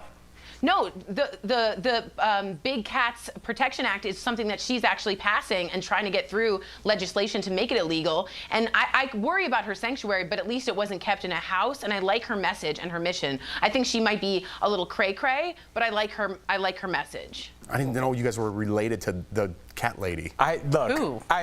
Jeff, you know, I'll just say this. Her points, I know that she's so polarizing, it's hard to listen to what she says, but look, when somebody has something that they honestly cannot control, almost like the people that keep chimpanzees and they get them when they're cute, and then all of a sudden they literally have the strength of 8 grown men.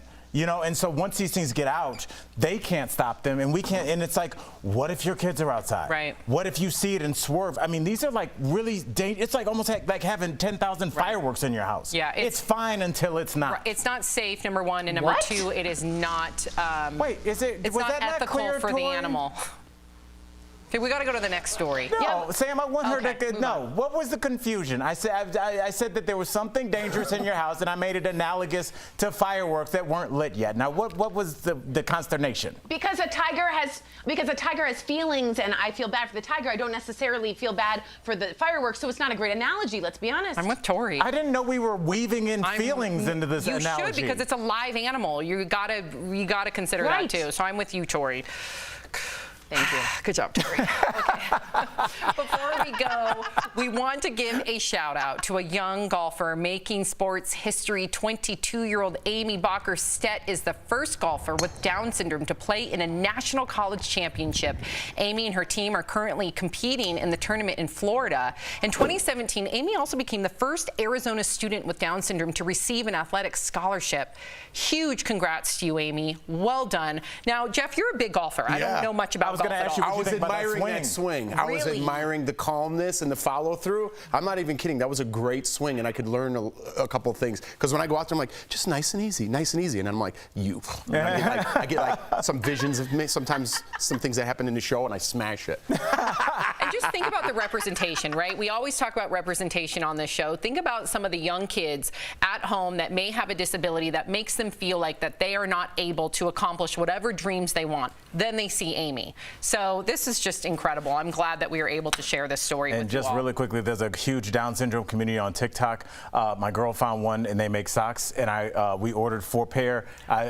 You showed me. Yes, and it came with a handwritten note from the young man that had Down syndrome, and just like I kept the note and everything. And so, remember how cute they were when I was at your house. I saw them, they're and awesome. I commented how cute they were.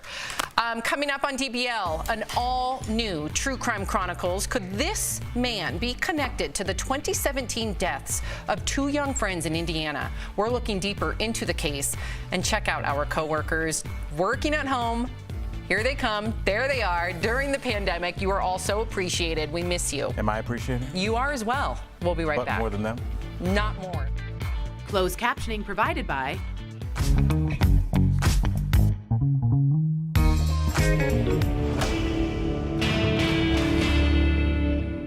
As many people continue to get their COVID-19 vaccine shots, some want to know what else it impacts. Bob Satterfield emailed the Verify team with this question.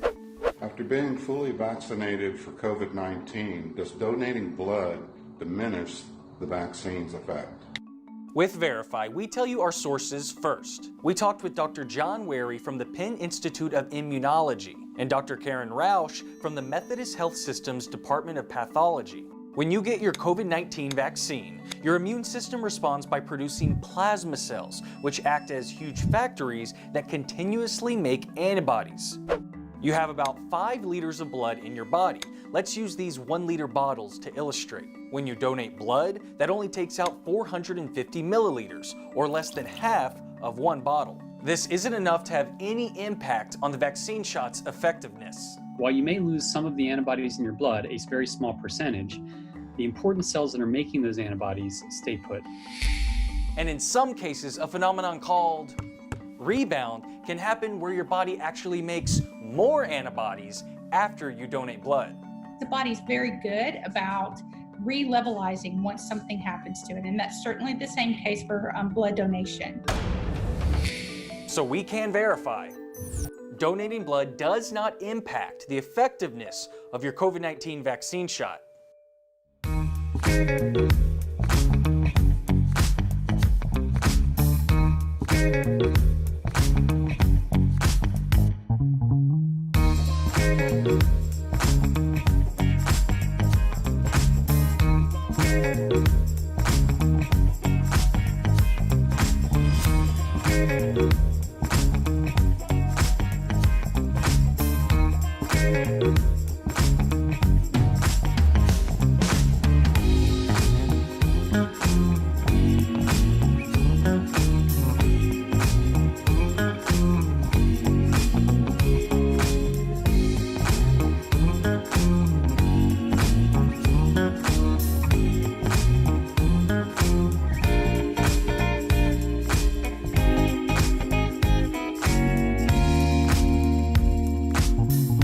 Welcome back to DBL. Abby and Libby were 2 8th graders who were murdered on a hiking trail in Delphi, Indiana. 4 years later, their killer is still out there. But could a new lead help solve the mystery? Here is today's True Crime Chronicles.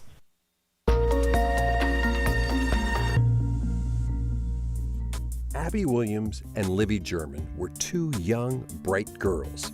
The 13 and 14-year-old were good friends and 8th graders at the same school. On a sunny afternoon, they went for a hike at a popular walking trail in town. Libby posted Snapchats of them walking across the Monon High Bridge Trail. But something eerie happened shortly after snapping those photos.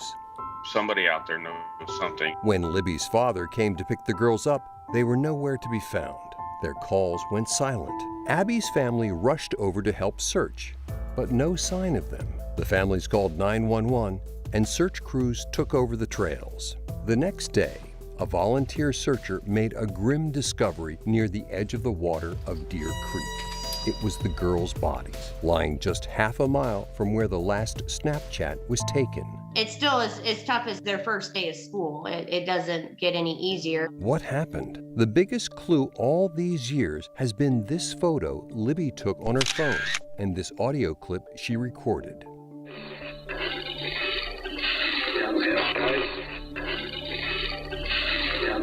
The grainy video shows a man calling over to the girls. The reason I think that she was taking that, at least at that time, I'm sure she didn't understand what was about to happen, you know, when she took that video, but she was probably going to come home and show me and say, hey, look at this guy who's out there. It kind of creeped me out. That video helped generate more than 50,000 tips. We likely have interviewed you or someone close to you. We are confident that you have told someone what you have done. But years later, still no arrests. I feel very strongly that there's a very good chance that it was somebody from the area that knew this area at one time, because it just seems a little strange to have it be otherwise. Who is this man? I get frustrated just like the rest of them. Like I said, I've been here since the start. It's affected my life in different ways. It affects all these officers that have worked the case. 4 years later, police have a potential lead in the case. In April 2021, they announced they are looking into this man, James Chadwell. The 42-year-old was recently arrested for attempted kidnapping and attempted murder of a 10-year-old girl in Indiana, not far from Delphi. Could he be connected? The fact remains, there's a killer walking loose. He knows where Delphi is. We know that. He struck here once, and so far he's gotten away with it. It's a big new lead that could finally bring closure to this community. To the murderer, I believe you have just a little bit of a conscience left. We will not stop. Earlier, Lindsay and Al spoke with a reporter who's been following the case. Take a look. We're joined by 13 News reporter Emily Longnecker in Indianapolis, Indiana. Thank you for being here. So, Emily, you've covered this case since the beginning. Just a few weeks ago, police announced they're looking into James Chadwell as a possible connection to the case. What can you tell us about him? Well, investigators have stopped short of calling him a suspect or even a person of interest, but they are looking at him to see if he could be connected to this case by virtue of what he has just been arrested for. A young girl in his neighborhood went into his house to pet his dog. He invited her in and he brought her down in the basement, this is according to investigators, and attacked her and tried to strangle her and told her if she told anyone or screamed that he would kill her. So they are looking at him. They are seeing if there's a possible connection. Wow. All right. Well, Emily, we appreciate how close you are to this story. And over time, you've developed a close relationship with the girl's parents. What have they told you? And just overall, how are they doing? I don't think anyone expected to still be here 4 years in with this case unsolved. So this has been a difficult year for them as they watch all the other kids hit the milestones like prom and, of course, getting their driver's license, these kind of things. Both families tell me that they wake up every day saying to themselves, today is going to be the day. And they just, they keep that hope at the forefront always because they don't have a choice. Libby's grandfather, told me that, in the forefront of his mind always is there is a killer out there somewhere, a killer that knows where Delphi is, a killer that has struck in Delphi, and it's his prayer every day that that person doesn't strike again. How has this tragic story impacted just the community right there in Indy? I think everyone thinks about this case still, knows about this case. We're about a 45-minute hour drive from Delphi. But I think all of central Indiana thinks about this, especially when the anniversary nears. I can tell you that Delphi is a sleepy little bedroom community where everyone kind of knows everyone. And after this happened, I think the sense of safety there in that small little community was gone. And I think this case has gained a national and even international attention. And I think it's because, people look at this and they think those could have been my children. Right, so all you guys are doing to stay on top of this case is so important. So everyone can learn much more about this case and updates at WTHR.com. Emily, thank you so much. We'll be right back. We all know that movement is like medicine.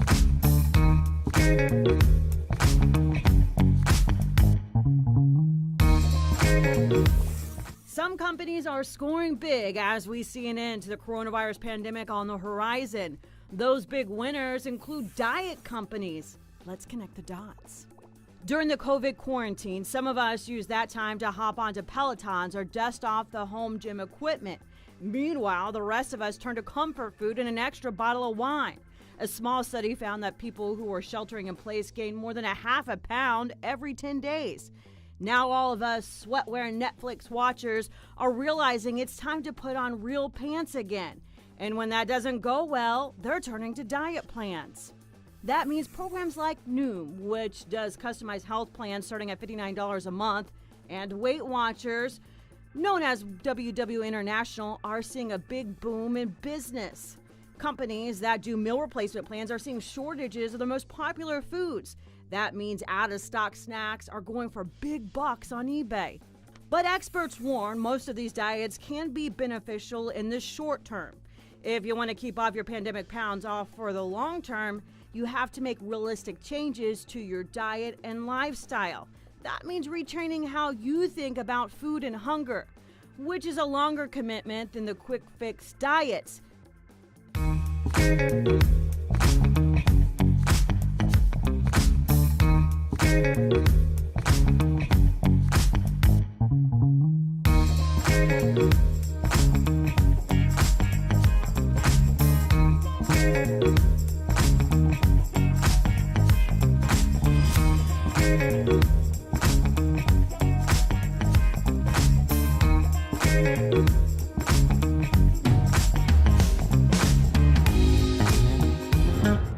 Welcome back to DBL. It's time for Security Alert, sponsored by LifeLock. With the tax deadline just a few days away, yikes, it's important to remember that scammers are taking advantage. Criminals are using this extended deadline to create fear in people filing last minute. Right now, there's a scam going around telling people their gas or electric service will be turned off if they don't file right away. So this is fake. Also, be aware of emails claiming your tax refund is ready only for it to be a malicious link.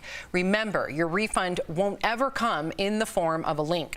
One way you can spot the scam is by looking at the reply all in the email, and you'll notice that the address isn't the official irs.gov address, okay? So when it comes to your financial assets, LifeLock is here to help. LifeLock keeps you and your digital identity secure from cyber criminals.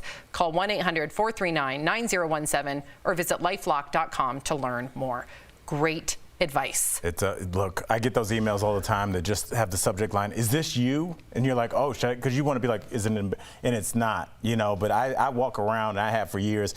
I have that LifeLock swag. I've had it for a long time. Yeah, you have. I was a victim of identity fraud, so I know, I lived it. It is not a joke. It touches everything in your life for a long time, so it's worth it. Yeah. Don't click on those links. No. Yes. Have you Never filed click your on those taxes links. yet? I haven't filed them I get an yet. extension. I get extension every year, so I'm not stressing. I know. Okay. We'll be right back.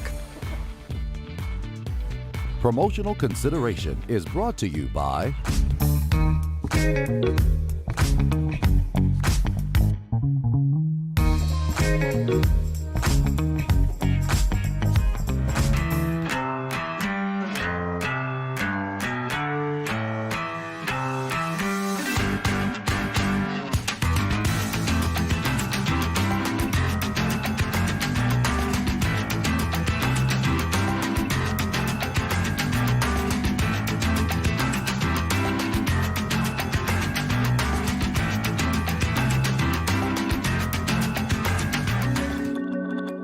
Should kids get vaccinated for COVID? A new poll shows only 29% of parents will get their kid vaccinated right away. 32% want to wait to see how the vaccine is working. 15% say only if school requires it. And 19% say they definitely won't get their child vaccinated. CDC data shows less than 300 kids have died from the virus, far fewer than any other age group. I think death is kind of a very short-sighted way of looking at this because we do know that children can suffer from severe COVID disease. Dr. Tina Tan is an infectious diseases physician at Lurie Children's Hospital in Chicago. Nationwide, at least 15,000 children have been hospitalized with COVID, according to the American Academy of Pediatrics. We've seen kids as young as 3 months of age hospitalized with COVID in an intensive care unit on a ventilator, and they got the COVID from one of their family members. Pfizer's trial tested their vaccine on more than 1,100 kids aged 12 to 15, and early results show none of them got COVID. Moderna gave their vaccine to more than 2,000 kids 12 to 17, and they've seen 96% efficacy. It is the best way to protect them against COVID-19 disease. Experts are also concerned about kids spreading the virus. The newest CDC data shows far more COVID cases among children than seniors. They can give the virus to others. Dr. William Schaffner is an infectious disease specialist at Vanderbilt University. Remember, there are children and adults who are immunocompromised, who cannot either receive the vaccine or who will have a much diminished response. How do we protect our frail brothers and sisters?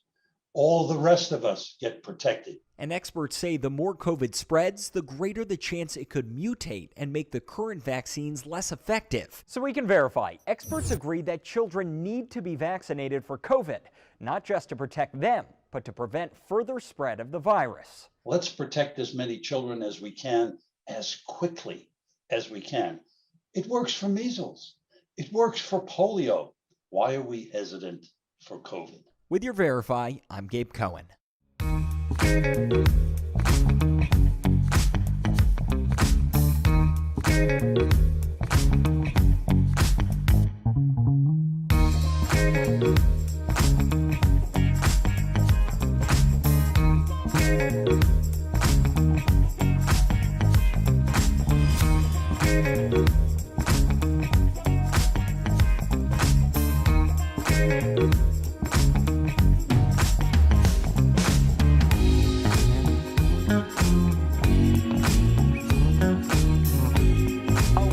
Your favorite 80s stars continues with actress Leah Thompson, the eye-popping prop she snagged from the Back to the Future set. And I didn't want it to fall into the wrong hands.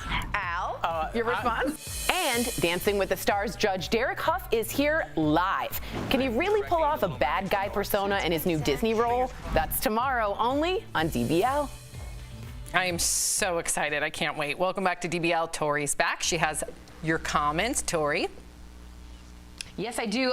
Ricky wrote in and said, finally, Tina Turner gets into the Hall of Fame on her own merits. Hell yeah. Yolanda says, Tina is the queen of rock and roll. About damn time she's in there without Ike. Very well said. And Eugenia said that young woman is such a role model about Amy, the golfer with Down syndrome. And Tracy said, she makes me want to work harder on the golf course. I don't, Tori, you know, we're not golfers per se. I just love the sound of the I can't even think of the golf stick. What do you call it? The club? The club. Ouch. The club? I like the noise the club makes when it hits the ball. What do you like better, that ping sound that it hits or the sound of it going into the cup? Ooh, that would be a good ASMR to go to sleep yes. to. It's just that hit and then the thing. Oh, that'd be good for golfers. I know. Ooh. Well, Jeff, you're the golfer. What did you like better? I don't know. You made it like dirty and stuff. I don't know. No, we didn't. I don't know. I felt like a little weird about it. Really? Tori, Was I it the harassed cup Jeff. or the club? This is my last song. DBL's new Everyday. We'll see you tomorrow. Sorry. Bye, guys.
Here's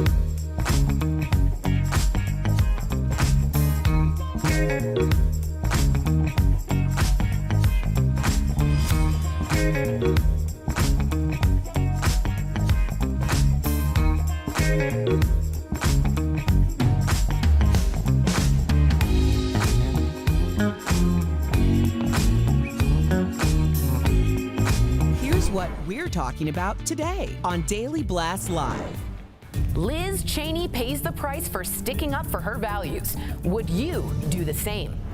In today's True Crime Chronicles, 2 8th-grade friends murdered on a hiking trail. The fact remains, there's a killer walking loose. Could a new lead help solve the case? A 28-year-old woman sneaks into a high school posing as a student. You will not believe why she did it. And the hilarious Leslie Jordan is on DBL Live today. Real, honest, entertaining, live. DBL starts right now. 3, 2. Thank you, Chris. Welcome to DBL. It is Wednesday, May 12th. I'm Sam here with Jeff and Al. Tori, hey. Tori is joining us from home. There she is. Okay, let's get right to it. Have you ever had to risk losing everything to stand up for what you believe in? Well, that's exactly what happened to Representative Liz Cheney. She was the number 3 Republican in the House, but after a vote this morning, she's lost the post. She's also risking losing her spot in Congress. So despite all of that, Liz stood her ground and gave a very passionate speech defending her position last night. Here's just some of what she said. This is not about policy. This is not about partisanship. This is about our duty as Americans. Remaining silent and ignoring the lie emboldens the liar. I will not participate in that. I will not sit back and watch in silence while others lead our party down a path that abandons the rule of law and joins the former president's crusade to undermine our democracy. Wow. Okay, so we're going to make this personal. Would you risk losing your livelihood and everything you've worked for, especially if you have children that depend on you, in order to stand up for what you believe in? And is that fair to what I said earlier to the people that depend on you, Lawson and Layton? Have you ever faced this in your life, Jeff? And what would you do if you faced it today?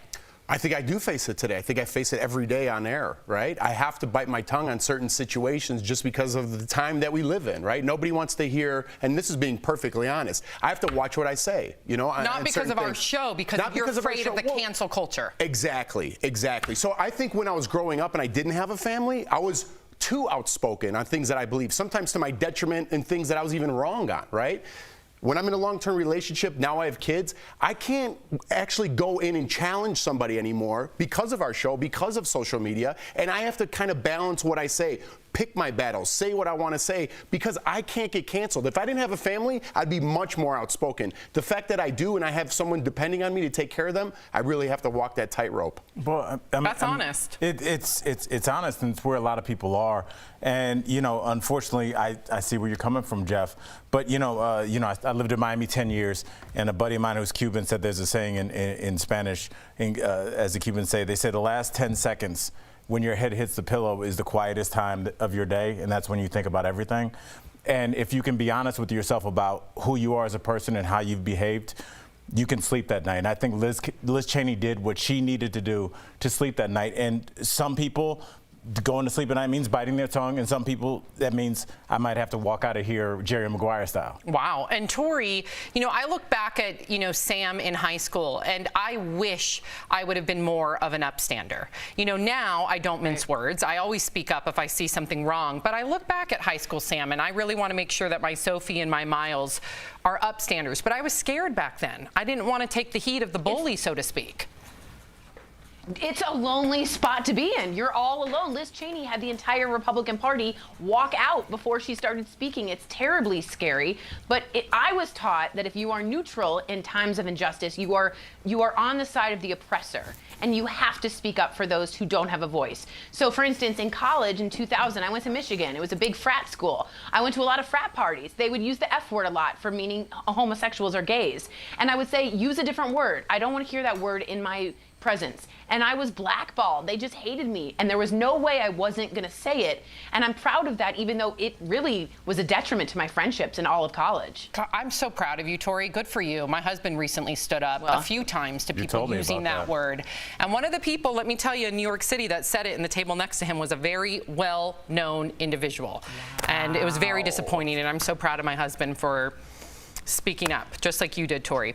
Okay, so it's been more than a year now that we've all been wearing masks just like these everywhere we go, and finally all around the country restrictions are easing up and people are ditching the masks, but not everyone. In fact, a lot of people who say they've been traumatized over the past year are clinging onto them, and still others are wearing them out of an abundance of caution. So what behaviors from the past year are you sticking with, and how prepared are you to stop wearing masks around people, friends, coworkers, strangers? So many layers to this.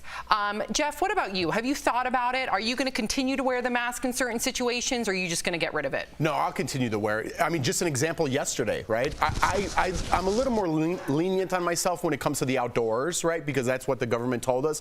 But we had a food truck in our neighborhood yesterday. I walked up to order and there was people in line, so I just put my mask on, just like thinking like, I don't want to make someone else uncomfortable. It doesn't hurt me because I'm wearing a mask for a few minutes and I get in my car and I take it off when I go home. So to make other people uncomfortable, I'll still wear it till the tension kind of regresses a little. But I mean, I've been to Japan a couple times, and that's all you see in the airport. And that's been a cultural trait of theirs for a long time because they've lived in densely populated cities for a long time. And so I don't know, as long as we live in densely populated cities, you're at a big concert, big sporting event where a lot of people are breathing, whether it's COVID or not, I think I might just wear the mask. I know a lot of people have issues with it, but I don't see why that's any different than you just taking care of your health by spraying down your area, wearing gloves in a certain sense. So I think I'm going to keep it. Tori, what about you? Just definitely, really quickly, on the airplane, I will 1,000% continually wear a mask until the day I die. That is for sure, for everything. Sam, you were right. Wipe it all down. Yes. Wipe it all down. That's something I've always practiced, but I have to be really honest with our viewers. I feel like I suffer a little bit from PTSD because of everything my brother-in-law, Eric, has been going through. Yeah, he's still in the ICU. We're going on 4 months now. Yes, he's had the double lung transplant, but he's still in critical care. So for me, especially if I'm going to go visit him again, like I have already before, I want to make sure that I'm as healthy as can be. I don't want to give him anything because of his immune system being so low.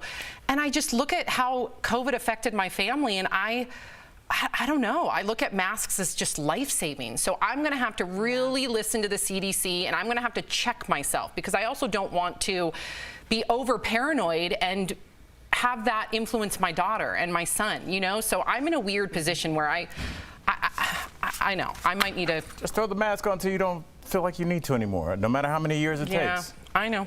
How many years it takes? It might be a couple of years. I think I'm going to be wearing them for a while, honestly.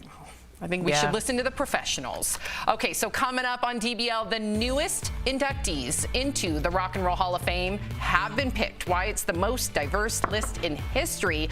Plus, we're catching up with actor. Oh, there he is, Leslie Jordan. Woohoo! Oh, yes. I was going to wear that today. He's got a scarf on, looking fancy. He's live, and he's going to tell us all about his funny new book.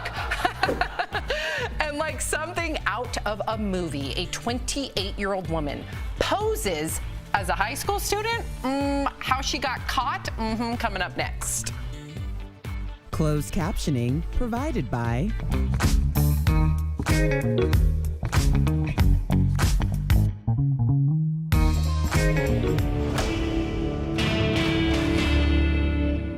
As many people continue to get their COVID-19 vaccine shots, some want to know what else it impacts. Bob Satterfield emailed the Verify team with this question.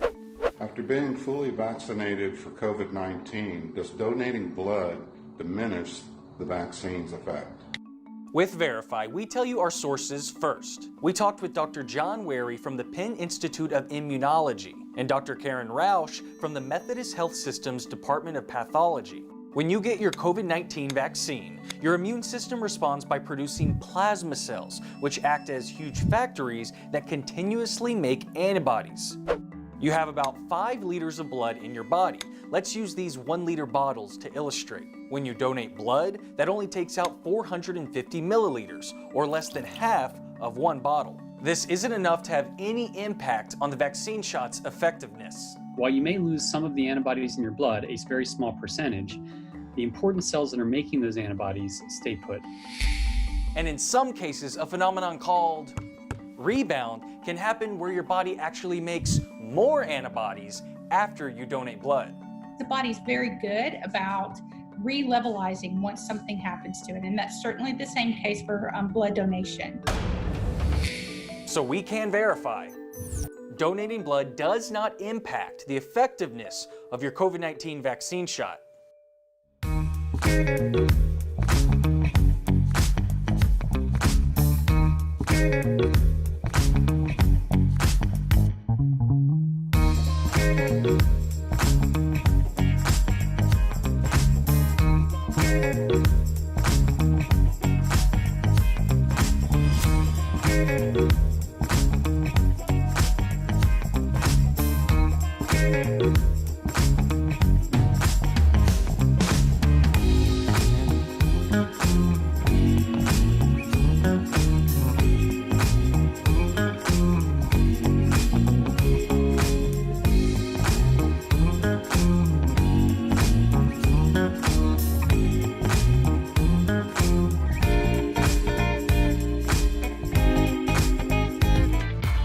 Welcome back to DBL. We want to talk about something really weird that happened in Miami. So get this. This woman allegedly posed as a student and went around a high school handing out flyers to try and gain social media followers. But here's the thing.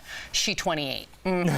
She was arrested, charged with trespassing. As strange as this all sounds, it got us talking. Would you even want to go back to high school? And if you did, what would you want to change, if anything? Albert. In high school? Yes. Besides just my look, I just wish I... Well, we have a photo. Let's look at your photo and then tell it. Okay, yes. That jacket is like 3 times too big for you. I think 3 is you being really nice. I don't know. It's like, I think it goes down to where the tires on the truck go. I don't know why. Was that Granddad's? No, I coat? I think that's how things were in the 90s, but then I think that's true. That's like a 4X. That should be safe for people being drafted that day. So that was that was a miss. But I wish like high school Al just knew and I think most high school students should know that the world is about to open up. So don't let things in high school affect you, because I think every adult you meet is dealing with something that happened to them in high school. Yes. And Tori, what about you? And let's first look at your photo, because I'm curious. First, we're going to look. Okay. Oh, gorgeous. Look at you, Tori. Yeah, it looks like a picture that you're missing on a cruise. Yeah. Doesn't it? It just looks like a weird missing person photo. That does look like a missing person photo. Tori, what would you change? Would you want to go back to high school? No, never, ever, ever. But I would say this, 2 words that would have changed my life, and I hope someone out there right now is listening. Self-compassion. I always was compassionate for everyone but myself, and had I learned that, my life would have changed. I learned it during Buddhism, but if you can pass that on to someone today, it's a gift. Beautiful. It's a gift. Jeffrey, let's start with your photo, because I bet it involves you in football gear. Oh, yeah. Well, that's not you. What are you talking about? Jeff, that looks like you. That looks like the 50s version of Jeff. You look like you're about to say that's my grandfather from 1943. Wow. That looks like an old school I think photo. that's my dad's suit for sure. How old it's an are old you? school. What? That looks like from the 40s. That's a classic look. What year is that? That's Jeff in Mad Men. I knew his was going to look Dude, what good. are you guys talking about? It's a high school photo. Who dresses in a suit and tie for yours a are high like school glamour photo? shots? It's for a pic. It's high school pictures. That's embarrassing. Is it? Jeff, I like the big. All right, well, let's just get right to Sam's then, so I can start backing it down. Oh, wow. my goodness. There you go. What a loser. First and foremost, I got a little carried away with the bleach on the hair and the eyebrows. Really over-tweezed the brows as well. And that's my senior photo. I think that's a nice action shot. Look at action shot. It's like you getting out of the pool, like, hey, I'm ready to get back in there. Good one. And I would not want to go back to high school, would you? What? Would you want to go back to high school? Apparently not. Yeah, not dressed like that. Dude, you wish you were at my high school. No, I don't. Oh, God.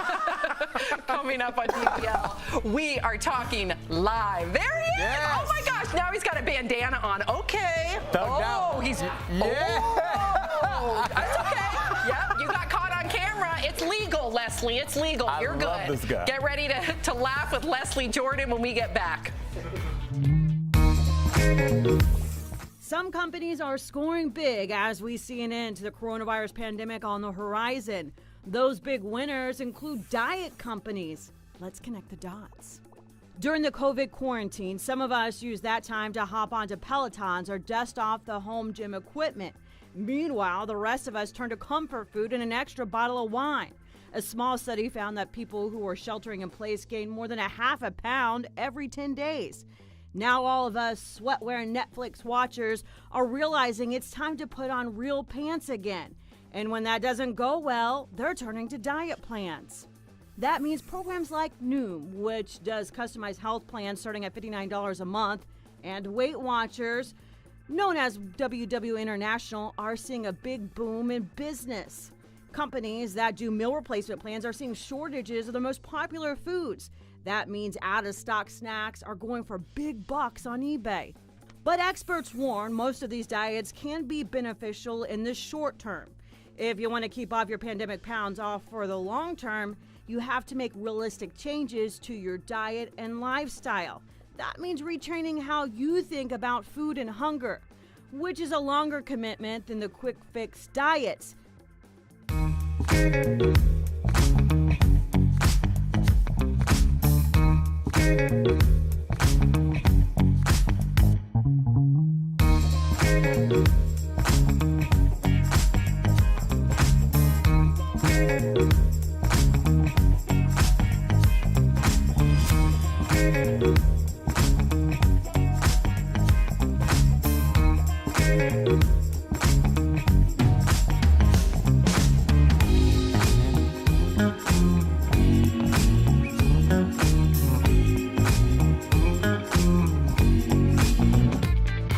Welcome back to DBL. Leslie Jordan is an Emmy-winning actor, best known for his popular roles in Will and Grace and American Horror Story. And last year, during the pandemic, Leslie achieved even greater fame with his hilarious and very relatable Instagram videos. His new book, How Y'all Doing? Misadventures and Mischief from a Life Well Lived, is out now. Leslie Jordan, welcome to DBL. Yeah. Thank you for having me. We love you. And in fact, before we get to your book and questions and getting to know you, we hope that you heard our previous segment because we want to know what you were like in high school. And we actually have a photo of you in high school, too. So first, let's look at, there's Leslie in high school. Nice. Or college. Oh, my gosh. So what are you thinking? That hairstyle's in style now. Yeah, it's like the Bieber. But you know what's sad? I was nice looking and I didn't know it. Aww. I just didn't have a lot of self-esteem. It was funny to be this 66-year-old man just perfectly happy with who he is and what he is. But it was a long time getting there. Amen. And in high school, I didn't have it. You know, I carried a secret. I know that you won't believe this, but I'm homosexual. Yay! Yes. It was my cross to bear. But you know, when you have a secret like that, I learned really, really early to be funny. I learned to be funny to keep the bullies at bay. And that, you know, that worked. And then as you grow older, you realize you can really use it to not only keep the bullies at bay, but I can use it to get people to really, really like me, you know? And so I used comedy all the way up and then, you know, started earning money at it. And then I kind of realized, you know what, sometimes you're using this comedy as a way to keep people from not getting in. Right. You know, if I'm in a nervous situation or something, you've all done it before. You're at a party and all of a sudden you think to yourself, why am I talking? Why don't I just shut up? You know, because you're nervous. Right. And so, but high school, I was pretty popular, but I always felt I wasn't good at sports, you know, but I could make people laugh. And I didn't I didn't end up with the group I thought I was going to end up. I thought I was going to end up behind the boiler smoking cigarettes and stuff, you know, smoking dope. But I didn't end up There's back still there. time, Leslie. Leslie, we appreciate you, and I know so many people watching can relate to that, so thank you for sharing that. And before we get into your book, we've been asking our guests how they spent 2020, but we already know from your Instagram, so exactly 1 year ago, you posted a video showing what you were up to. I want our viewers to take a look. Oh, brother, how stupid do I feel? I decided I was going to go to the grocery store on my bicycle. And I've got my bicycle with a basket. When I bought the bike, they said, "Do you want metal or wicker, Mr. Jordan?" Wicker. And so I get all the way to the store, and I shop because I'm making my mother's chicken and dressing. And I get all the way up to the register. Forgot my wallet. I'm not going to ride this bike back to the store. I'm too humiliated. I'm going to go to another store in my car. Leslie, I hope you treated that wicker basket. You know, I once had a wicker basket on my I did bike. not. You should see it. Not good. And Leslie, thank you for cutting off Sam's wicker basket story. We were going to lose all our viewers. So thank you. You definitely know television. Leslie, let me get to... Go ahead. Go ahead. Sorry, I just want to get to your mom real fast because she's also a social media star. Is that where you get your great sense of humor from? From social media? No, from your mother, Peggy Ann. Is she... Oh, from the my mom. There she is. You know, I have to fess up.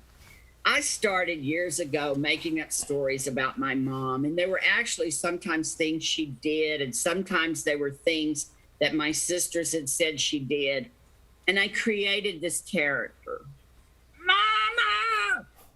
And so over the years, I've had to apologize to her for many times. My mother is very quiet. She is very beautiful. When I was little, I thought she was a princess, a fairy princess. I'd hear stories about fairy princesses, and I would think, oh, that was Mom, that's Mom. But, you know, over the years, I've had to separate my mom from the mom that I created and did a lot of my my Instagram posts with. And I think it's kind of like, you know, what's her name? Phyllis Diller did it with her husband Fang. You know, well, like Fang, there wasn't even a Fang. You know, she just made it up. And so I would love someday, but my mother's much too private, for people to really meet my mother, because she's so elegant and she's helped me through it all. And we lost our dad when I was 11 years old. He was killed in a plane crash. Aww. So she was 33 years old. She had never written a check, and she had 3 children to raise. Wow. And she asked me, she said, would you go with me to the bank? I want to get some traveler's checks. That's what my sister Dorothy said I would need if we were going to go down to Florida. So we went in and told the lady, we got in there. Mama said, you go up there, you go up there. And I said, I'm 11 years old. You got to learn how to do these things, Mama. She said, I didn't raise you to treat me like this. And so we got up to the counter, and my mother said, hello, my name is Peggy Jordan, and I would like to purchase traveler's checks. The woman was counting the money out. She said, what denominations? Mother said, Baptist. Now, Leslie, we got a little bit of time, and we got to get to your book really quickly. It's called How Y'all Doing? Now, did you start writing after viral fame or before? What? I wrote it after. How Y'all Doing came out of me saying how y'all doing on Instagram. Oh. And I think that I got so many followers because I didn't go anywhere near politics. I didn't go anywhere near religion. I didn't go anywhere try to sell you anything. I would just say, how are y'all doing? And I would answer myself. I would say, we're doing awful. What are we going to do? How are we going to get out of this? When is this going to end? Well, how many effing days does April have in it? It's still April. Leslie, we are doing better for having met you, man. We adore you. Thank you so much for joining us, Leslie. And if you want more of Leslie, you guys can buy his new book, How Y'all Doing, wherever books are sold. We appreciate you. We'll be right back. How y'all doing? Promotional consideration is brought to you by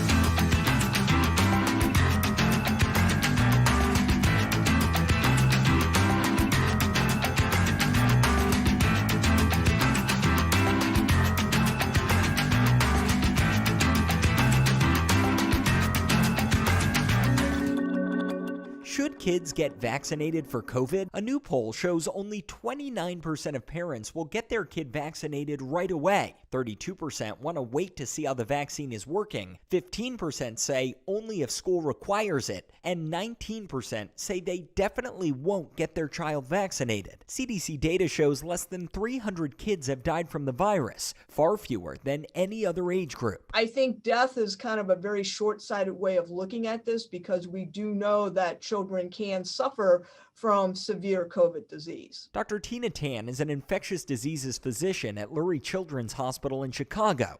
Nationwide, at least 15,000 children have been hospitalized with COVID, according to the American Academy of Pediatrics. We've seen kids as young as 3 months of age hospitalized with COVID in an intensive care unit on a ventilator, and they got the COVID from one of their family members. Pfizer's trial tested their vaccine on more than 1,100 kids aged 12 to 15, and early results show none of them got COVID. Moderna gave their vaccine to more than 2,000 kids 12 to 17, and they've seen 96% efficacy. It is the best way to protect them against COVID-19 disease. Experts are also concerned about kids spreading the virus. The newest CDC data shows far more COVID cases among children than seniors. They can give the virus to others. Dr. William Schaffner is an infectious disease specialist at Vanderbilt University. Remember, there are children and adults who are immunocompromised, who cannot either receive the vaccine or who will have a much diminished response. How do we protect our frail brothers and sisters? All the rest of us get protected. And experts say the more COVID spreads, the greater the chance it could mutate and make the current vaccines less effective. So we can verify, experts agree that children need to be vaccinated for COVID, not just to protect them, but to prevent further spread of the virus. Let's protect as many children as we can, as quickly as we can. It works for measles. It works for polio. Why are we hesitant for COVID? With your Verify, I'm Gabe Cohen.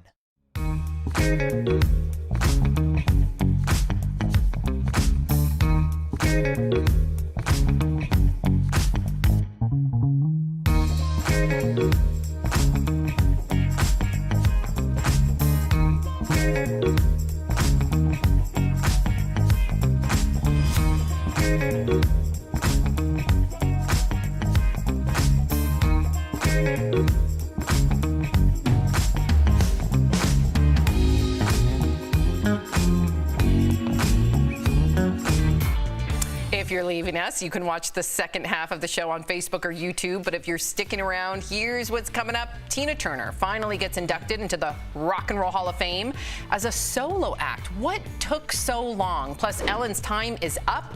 We'll tell you when her talk show is ending when DBL comes back.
About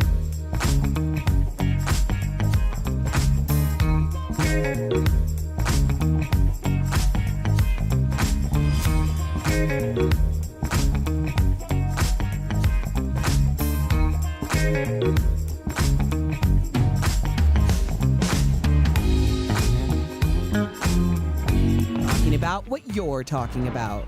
Real, honest, entertaining, live. DBL starts right now.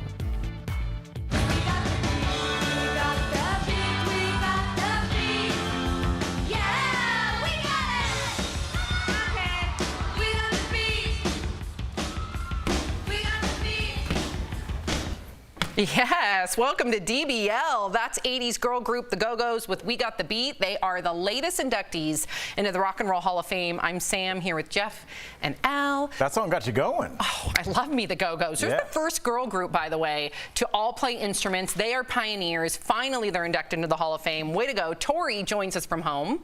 Hey, Tori. So aside from the Go-Go's, there are a few other new members in the Rock and Roll Hall of Fame. Rapper Jay-Z was inducted today after being nominated for the first time. So to be eligible, by the way, your first record must at least be 25 years old, and your music must have been influential enough to change the course of music, of rock and roll. The Foo Fighters were also selected. Lead singer Dave Grohl was also inducted, of course, back in 2014. Being in Nirvana, and Tina Turner was inducted again. So she made it in with Ike Turner in 1991. Some of the snubs, though, LL Cool J did not make it in. I don't get that. He's been nominated 6 times. Dionne Warwick, who has become a recent hit on Twitter, was also left off the list, Tori. Wow. Anything else, Tori? Whoa, oh, and sorry. wow. Tori, welcome to DBL. This is a talk show we do. I know, I thought you were continuing. I didn't want to interrupt, and I'm on a very bad delay today. Oh, I yeah, apologize. I just want to say, I find it interesting that Tina Turner, after that whole divorce with Ike Turner, all she wanted was her name, right? All she wanted was Tina Turner. She couldn't care less about anything else, and finally that name gets to be put in the Rock and Roll Hall of Fame, so I'm just very pleased to see that. But Dionne Warwick, let's get with it.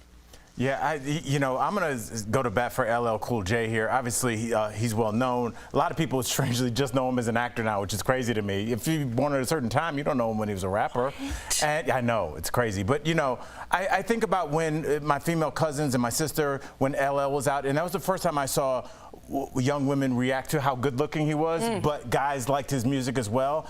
And I feel like he brought in 51% of the population that had been listening to rap music but really didn't have like a sex. He was a sex symbol. He's a good looking guy, but guys still liked him too. And he was the first guy to kind of show that, like, hey, there's also a ton of female hip hop fans, and they need to be catered to. And then here comes Salt and Pepper and female groups. So I think he's a pioneer in that area. I think he should get into. I love LL. So do ladies. Yes, the ladies love LL.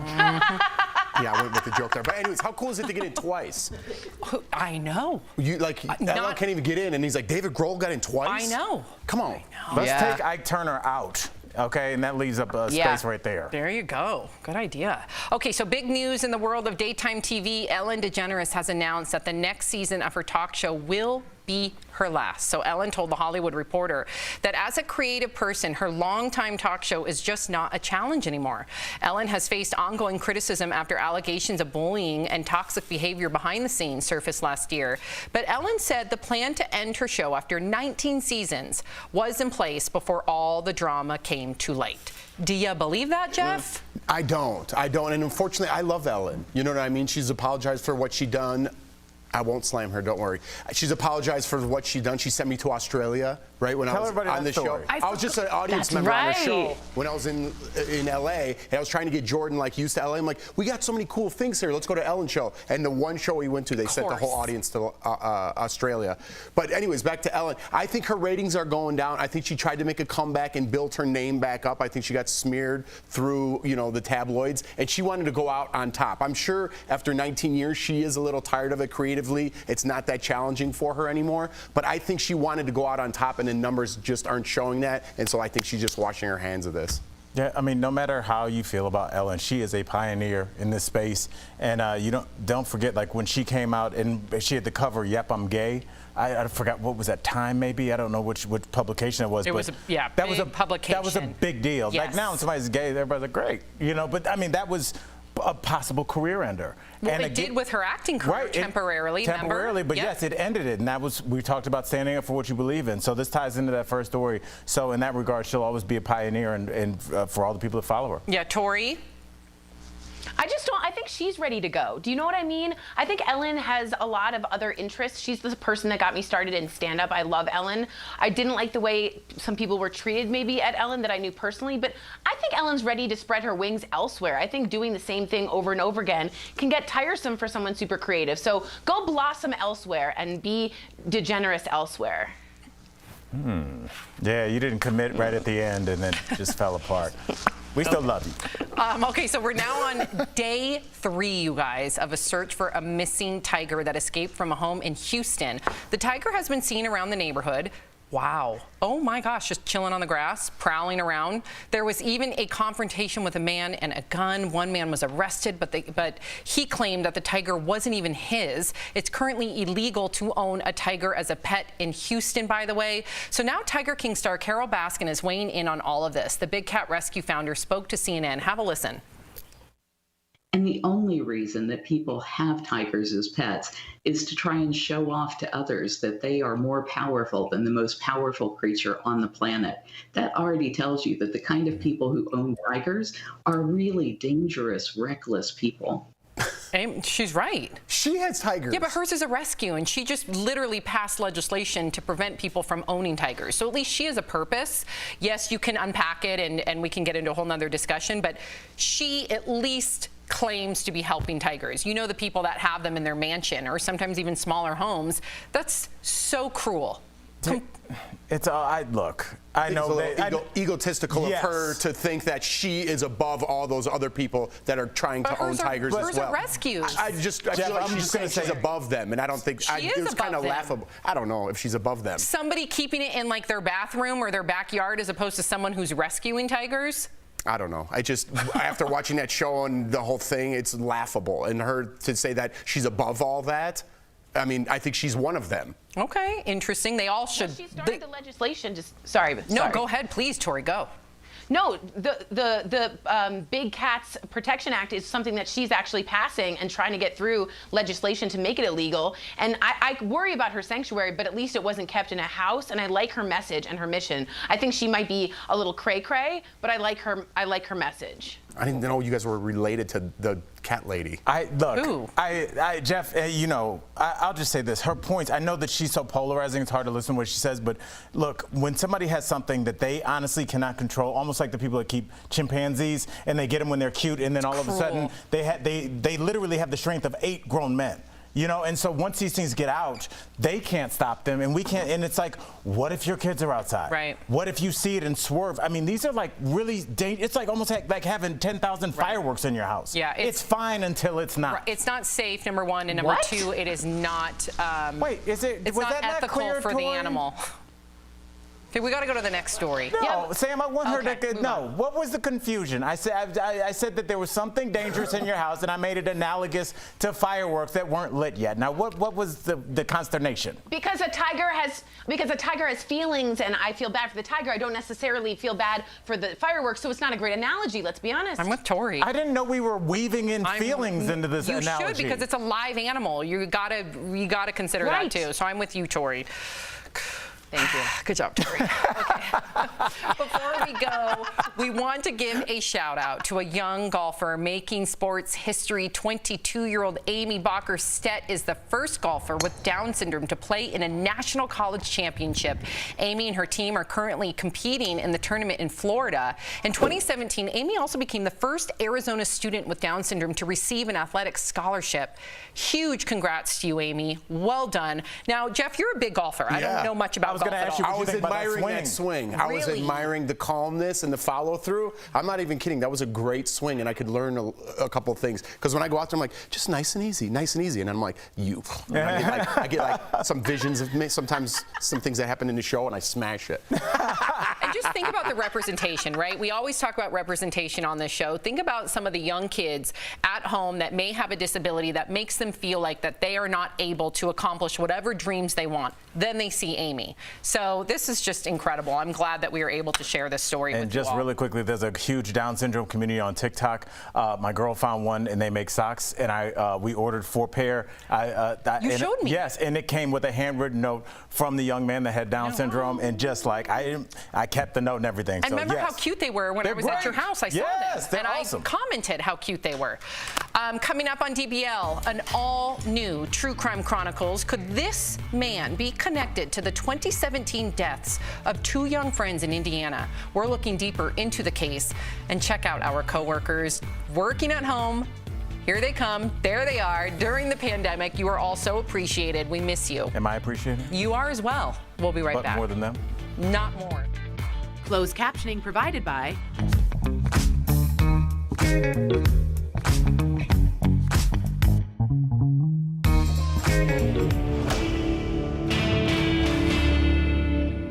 As many people continue to get their COVID-19 vaccine shots, some want to know what else it impacts. Bob Satterfield emailed the Verify team with this question. After being fully vaccinated for COVID-19, does donating blood diminish the vaccine's effect?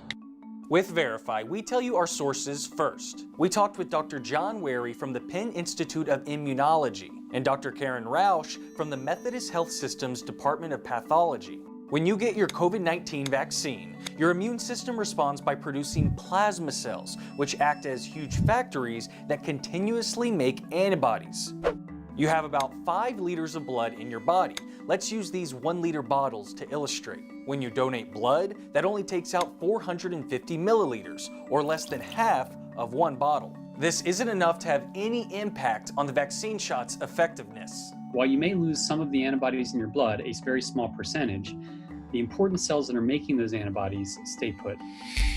And in some cases, a phenomenon called rebound can happen where your body actually makes more antibodies after you donate blood. The body's very good about re-levelizing once something happens to it, and that's certainly the same case for blood donation. So we can verify, donating blood does not impact the effectiveness of your COVID-19 vaccine shot.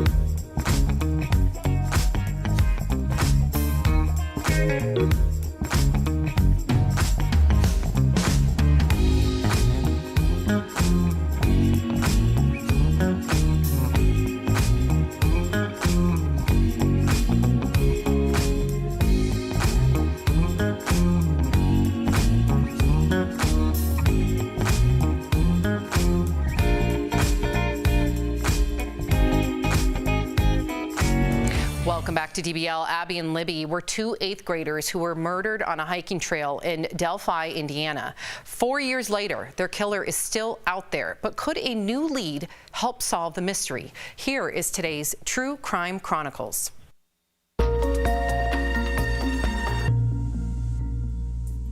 Abby Williams and Libby German were 2 young, bright girls. The 13 and 14-year-old were good friends and 8th graders at the same school. On a sunny afternoon, they went for a hike at a popular walking trail in town. Libby posted Snapchats of them walking across the Monon High Bridge Trail. But something eerie happened shortly after snapping those photos.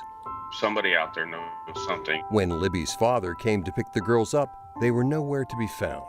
Their calls went silent. Abby's family rushed over to help search, but no sign of them. The families called 911, and search crews took over the trails. The next day, a volunteer searcher made a grim discovery near the edge of the water of Deer Creek. It was the girls' bodies, lying just half a mile from where the last Snapchat was taken. It still is as tough as their first day of school. It doesn't get any easier. What happened? The biggest clue all these years has been this photo Libby took on her phone and this audio clip she recorded.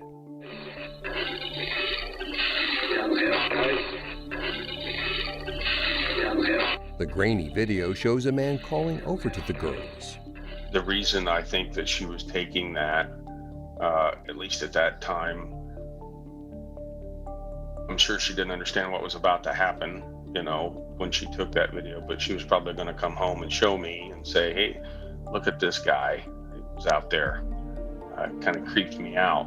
That video helped generate more than 50,000 tips. We likely have interviewed you or someone close to you. We are confident that you have told someone what you have done.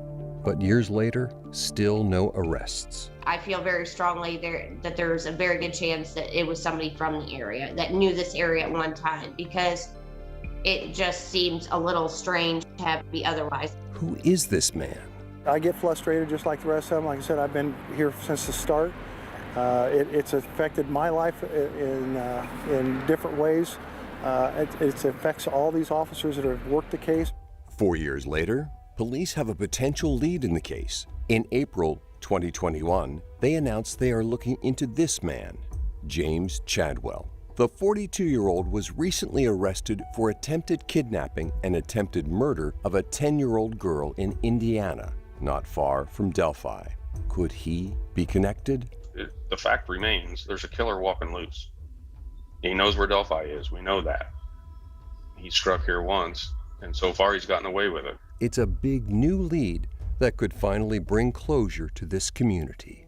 To the murderer, I believe you have just a little bit of a conscience left.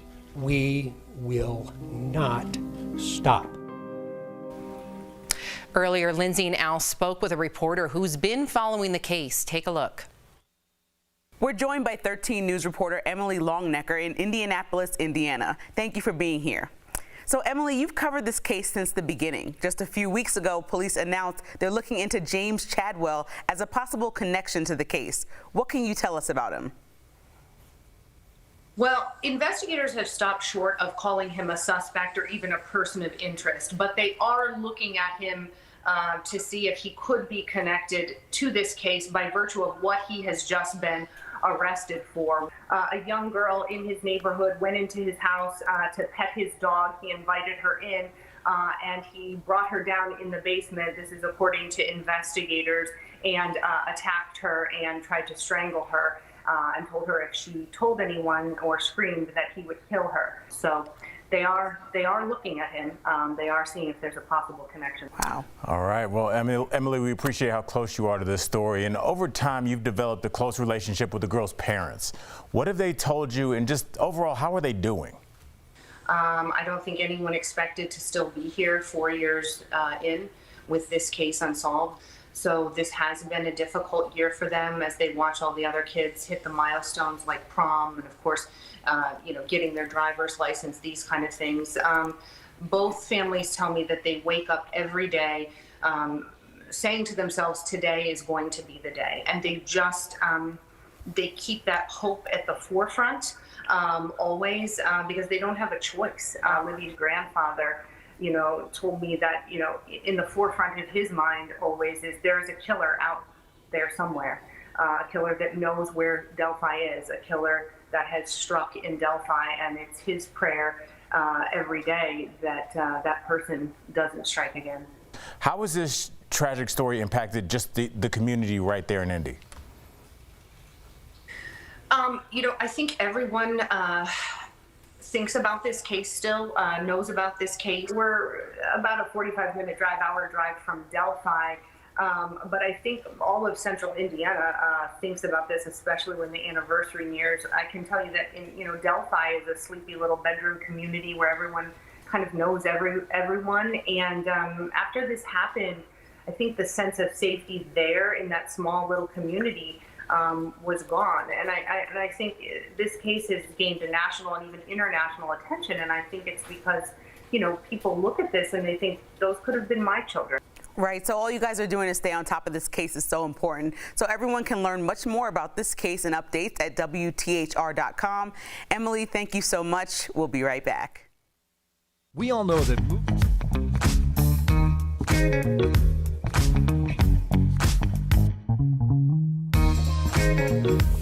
some companies are scoring big as we see an end to the coronavirus pandemic on the horizon. Those big winners include diet companies. Let's connect the dots. During the COVID quarantine, some of us use that time to hop onto Pelotons or dust off the home gym equipment. Meanwhile, the rest of us turn to comfort food and an extra bottle of wine. A small study found that people who were sheltering in place gained more than a half a pound every 10 days. Now all of us sweatwear Netflix watchers are realizing it's time to put on real pants again. And when that doesn't go well, they're turning to diet plans. That means programs like Noom, which does customized health plans starting at $59 a month, and Weight Watchers, known as WW International, are seeing a big boom in business. Companies that do meal replacement plans are seeing shortages of the most popular foods. That means out-of-stock snacks are going for big bucks on eBay. But experts warn most of these diets can be beneficial in the short term. If you want to keep off your pandemic pounds off for the long term, you have to make realistic changes to your diet and lifestyle. That means retraining how you think about food and hunger, which is a longer commitment than the quick fix diets.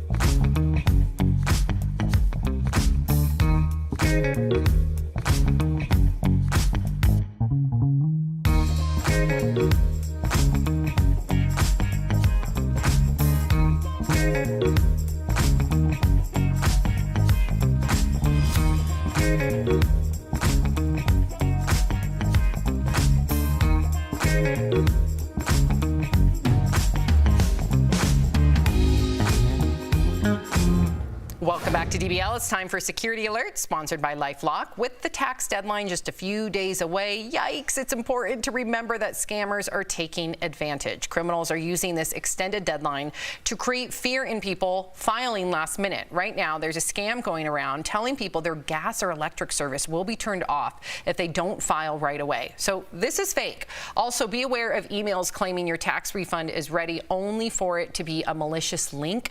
Remember, your refund won't ever come in the form of a link. One way you can spot the scam is by looking at the reply all in the email, and you'll notice that the address isn't the official irs.gov address, okay? So when it comes to your financial assets, LifeLock is here to help. LifeLock keeps you and your digital identity secure from cyber criminals.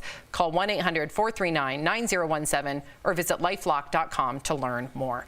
Great advice. It's look, I get those emails all the time that just have the subject line, "Is this you?" And you're like, "Oh, because you want to be like, isn't it?" And it's not, you know. But I walk around, and I have for years.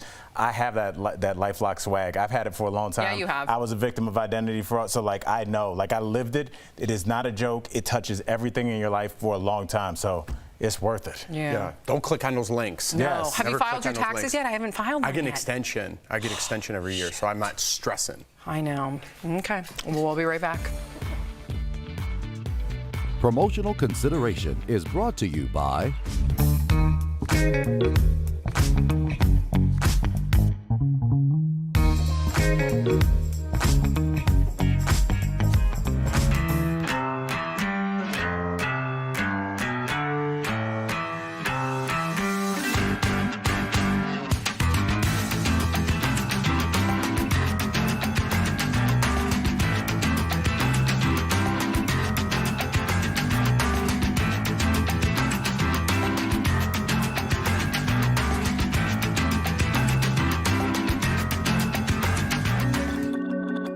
Should kids get vaccinated for COVID? A new poll shows only 29% of parents will get their kid vaccinated right away. 32% want to wait to see how the vaccine is working. 15% say only if school requires it. And 19% say they definitely won't get their child vaccinated. CDC data shows less than 300 kids have died from the virus, far fewer than any other age group. I think death is kind of a very short-sighted way of looking at this because we do know that children children can suffer from severe COVID disease. Dr. Tina Tan is an infectious diseases physician at Lurie Children's Hospital in Chicago. Nationwide, at least 15,000 children have been hospitalized with COVID, according to the American Academy of Pediatrics. We've seen kids as young as 3 months of age hospitalized with COVID in an intensive care unit on a ventilator, and they got the COVID from one of their family members. Pfizer's trial tested their vaccine on more than 1,100 kids aged 12 to 15, and early results show none of them got COVID. Moderna gave their vaccine to more than 2,000 kids 12 to 17, and they've seen 96% efficacy. It is the best way to protect them against COVID-19 disease. Experts are also concerned about kids spreading the virus. The newest CDC data shows far more COVID cases among children than seniors. They can give the virus to others. Dr. William Schaffner is an infectious disease specialist at Vanderbilt University. Remember, there are children and adults who are immunocompromised, who cannot either receive the vaccine or who will have a much diminished response. How do we protect our frail brothers and sisters? All the rest of us get protected. And experts say the more COVID spreads, the greater the chance it could mutate and make the current vaccines less effective. So we can verify, experts agree that children need to be vaccinated for COVID, not just to protect them, but to prevent further spread of the virus. Let's protect as many children as we can, as quickly as we can. It works for measles. It works for polio. Why are we hesitant for COVID? With your Verify, I'm Gabe Cohen.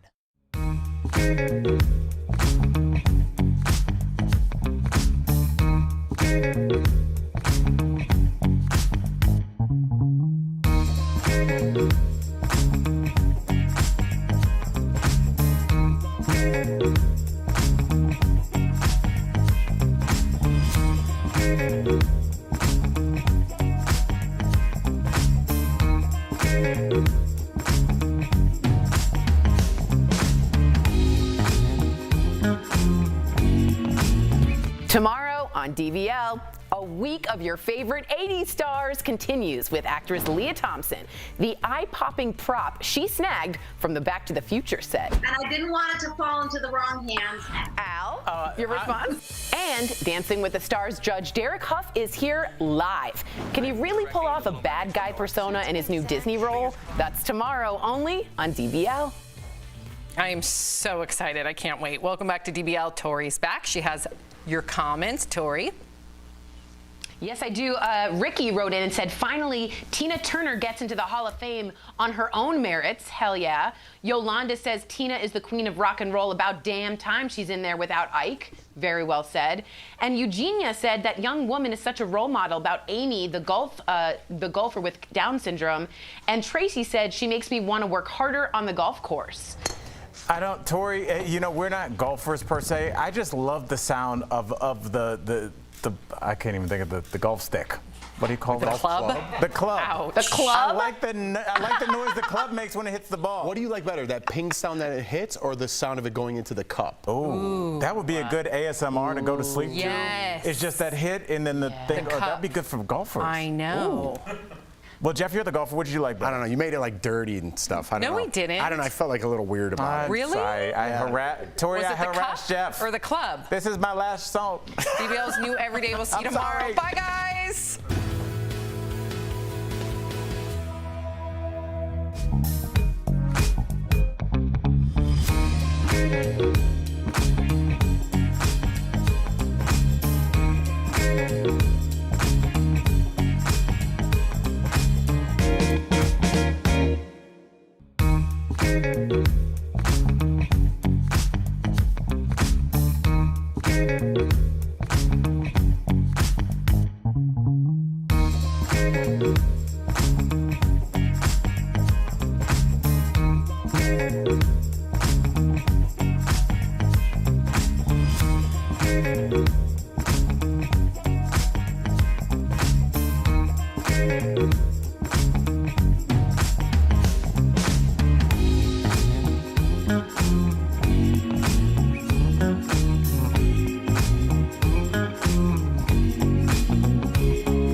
Thank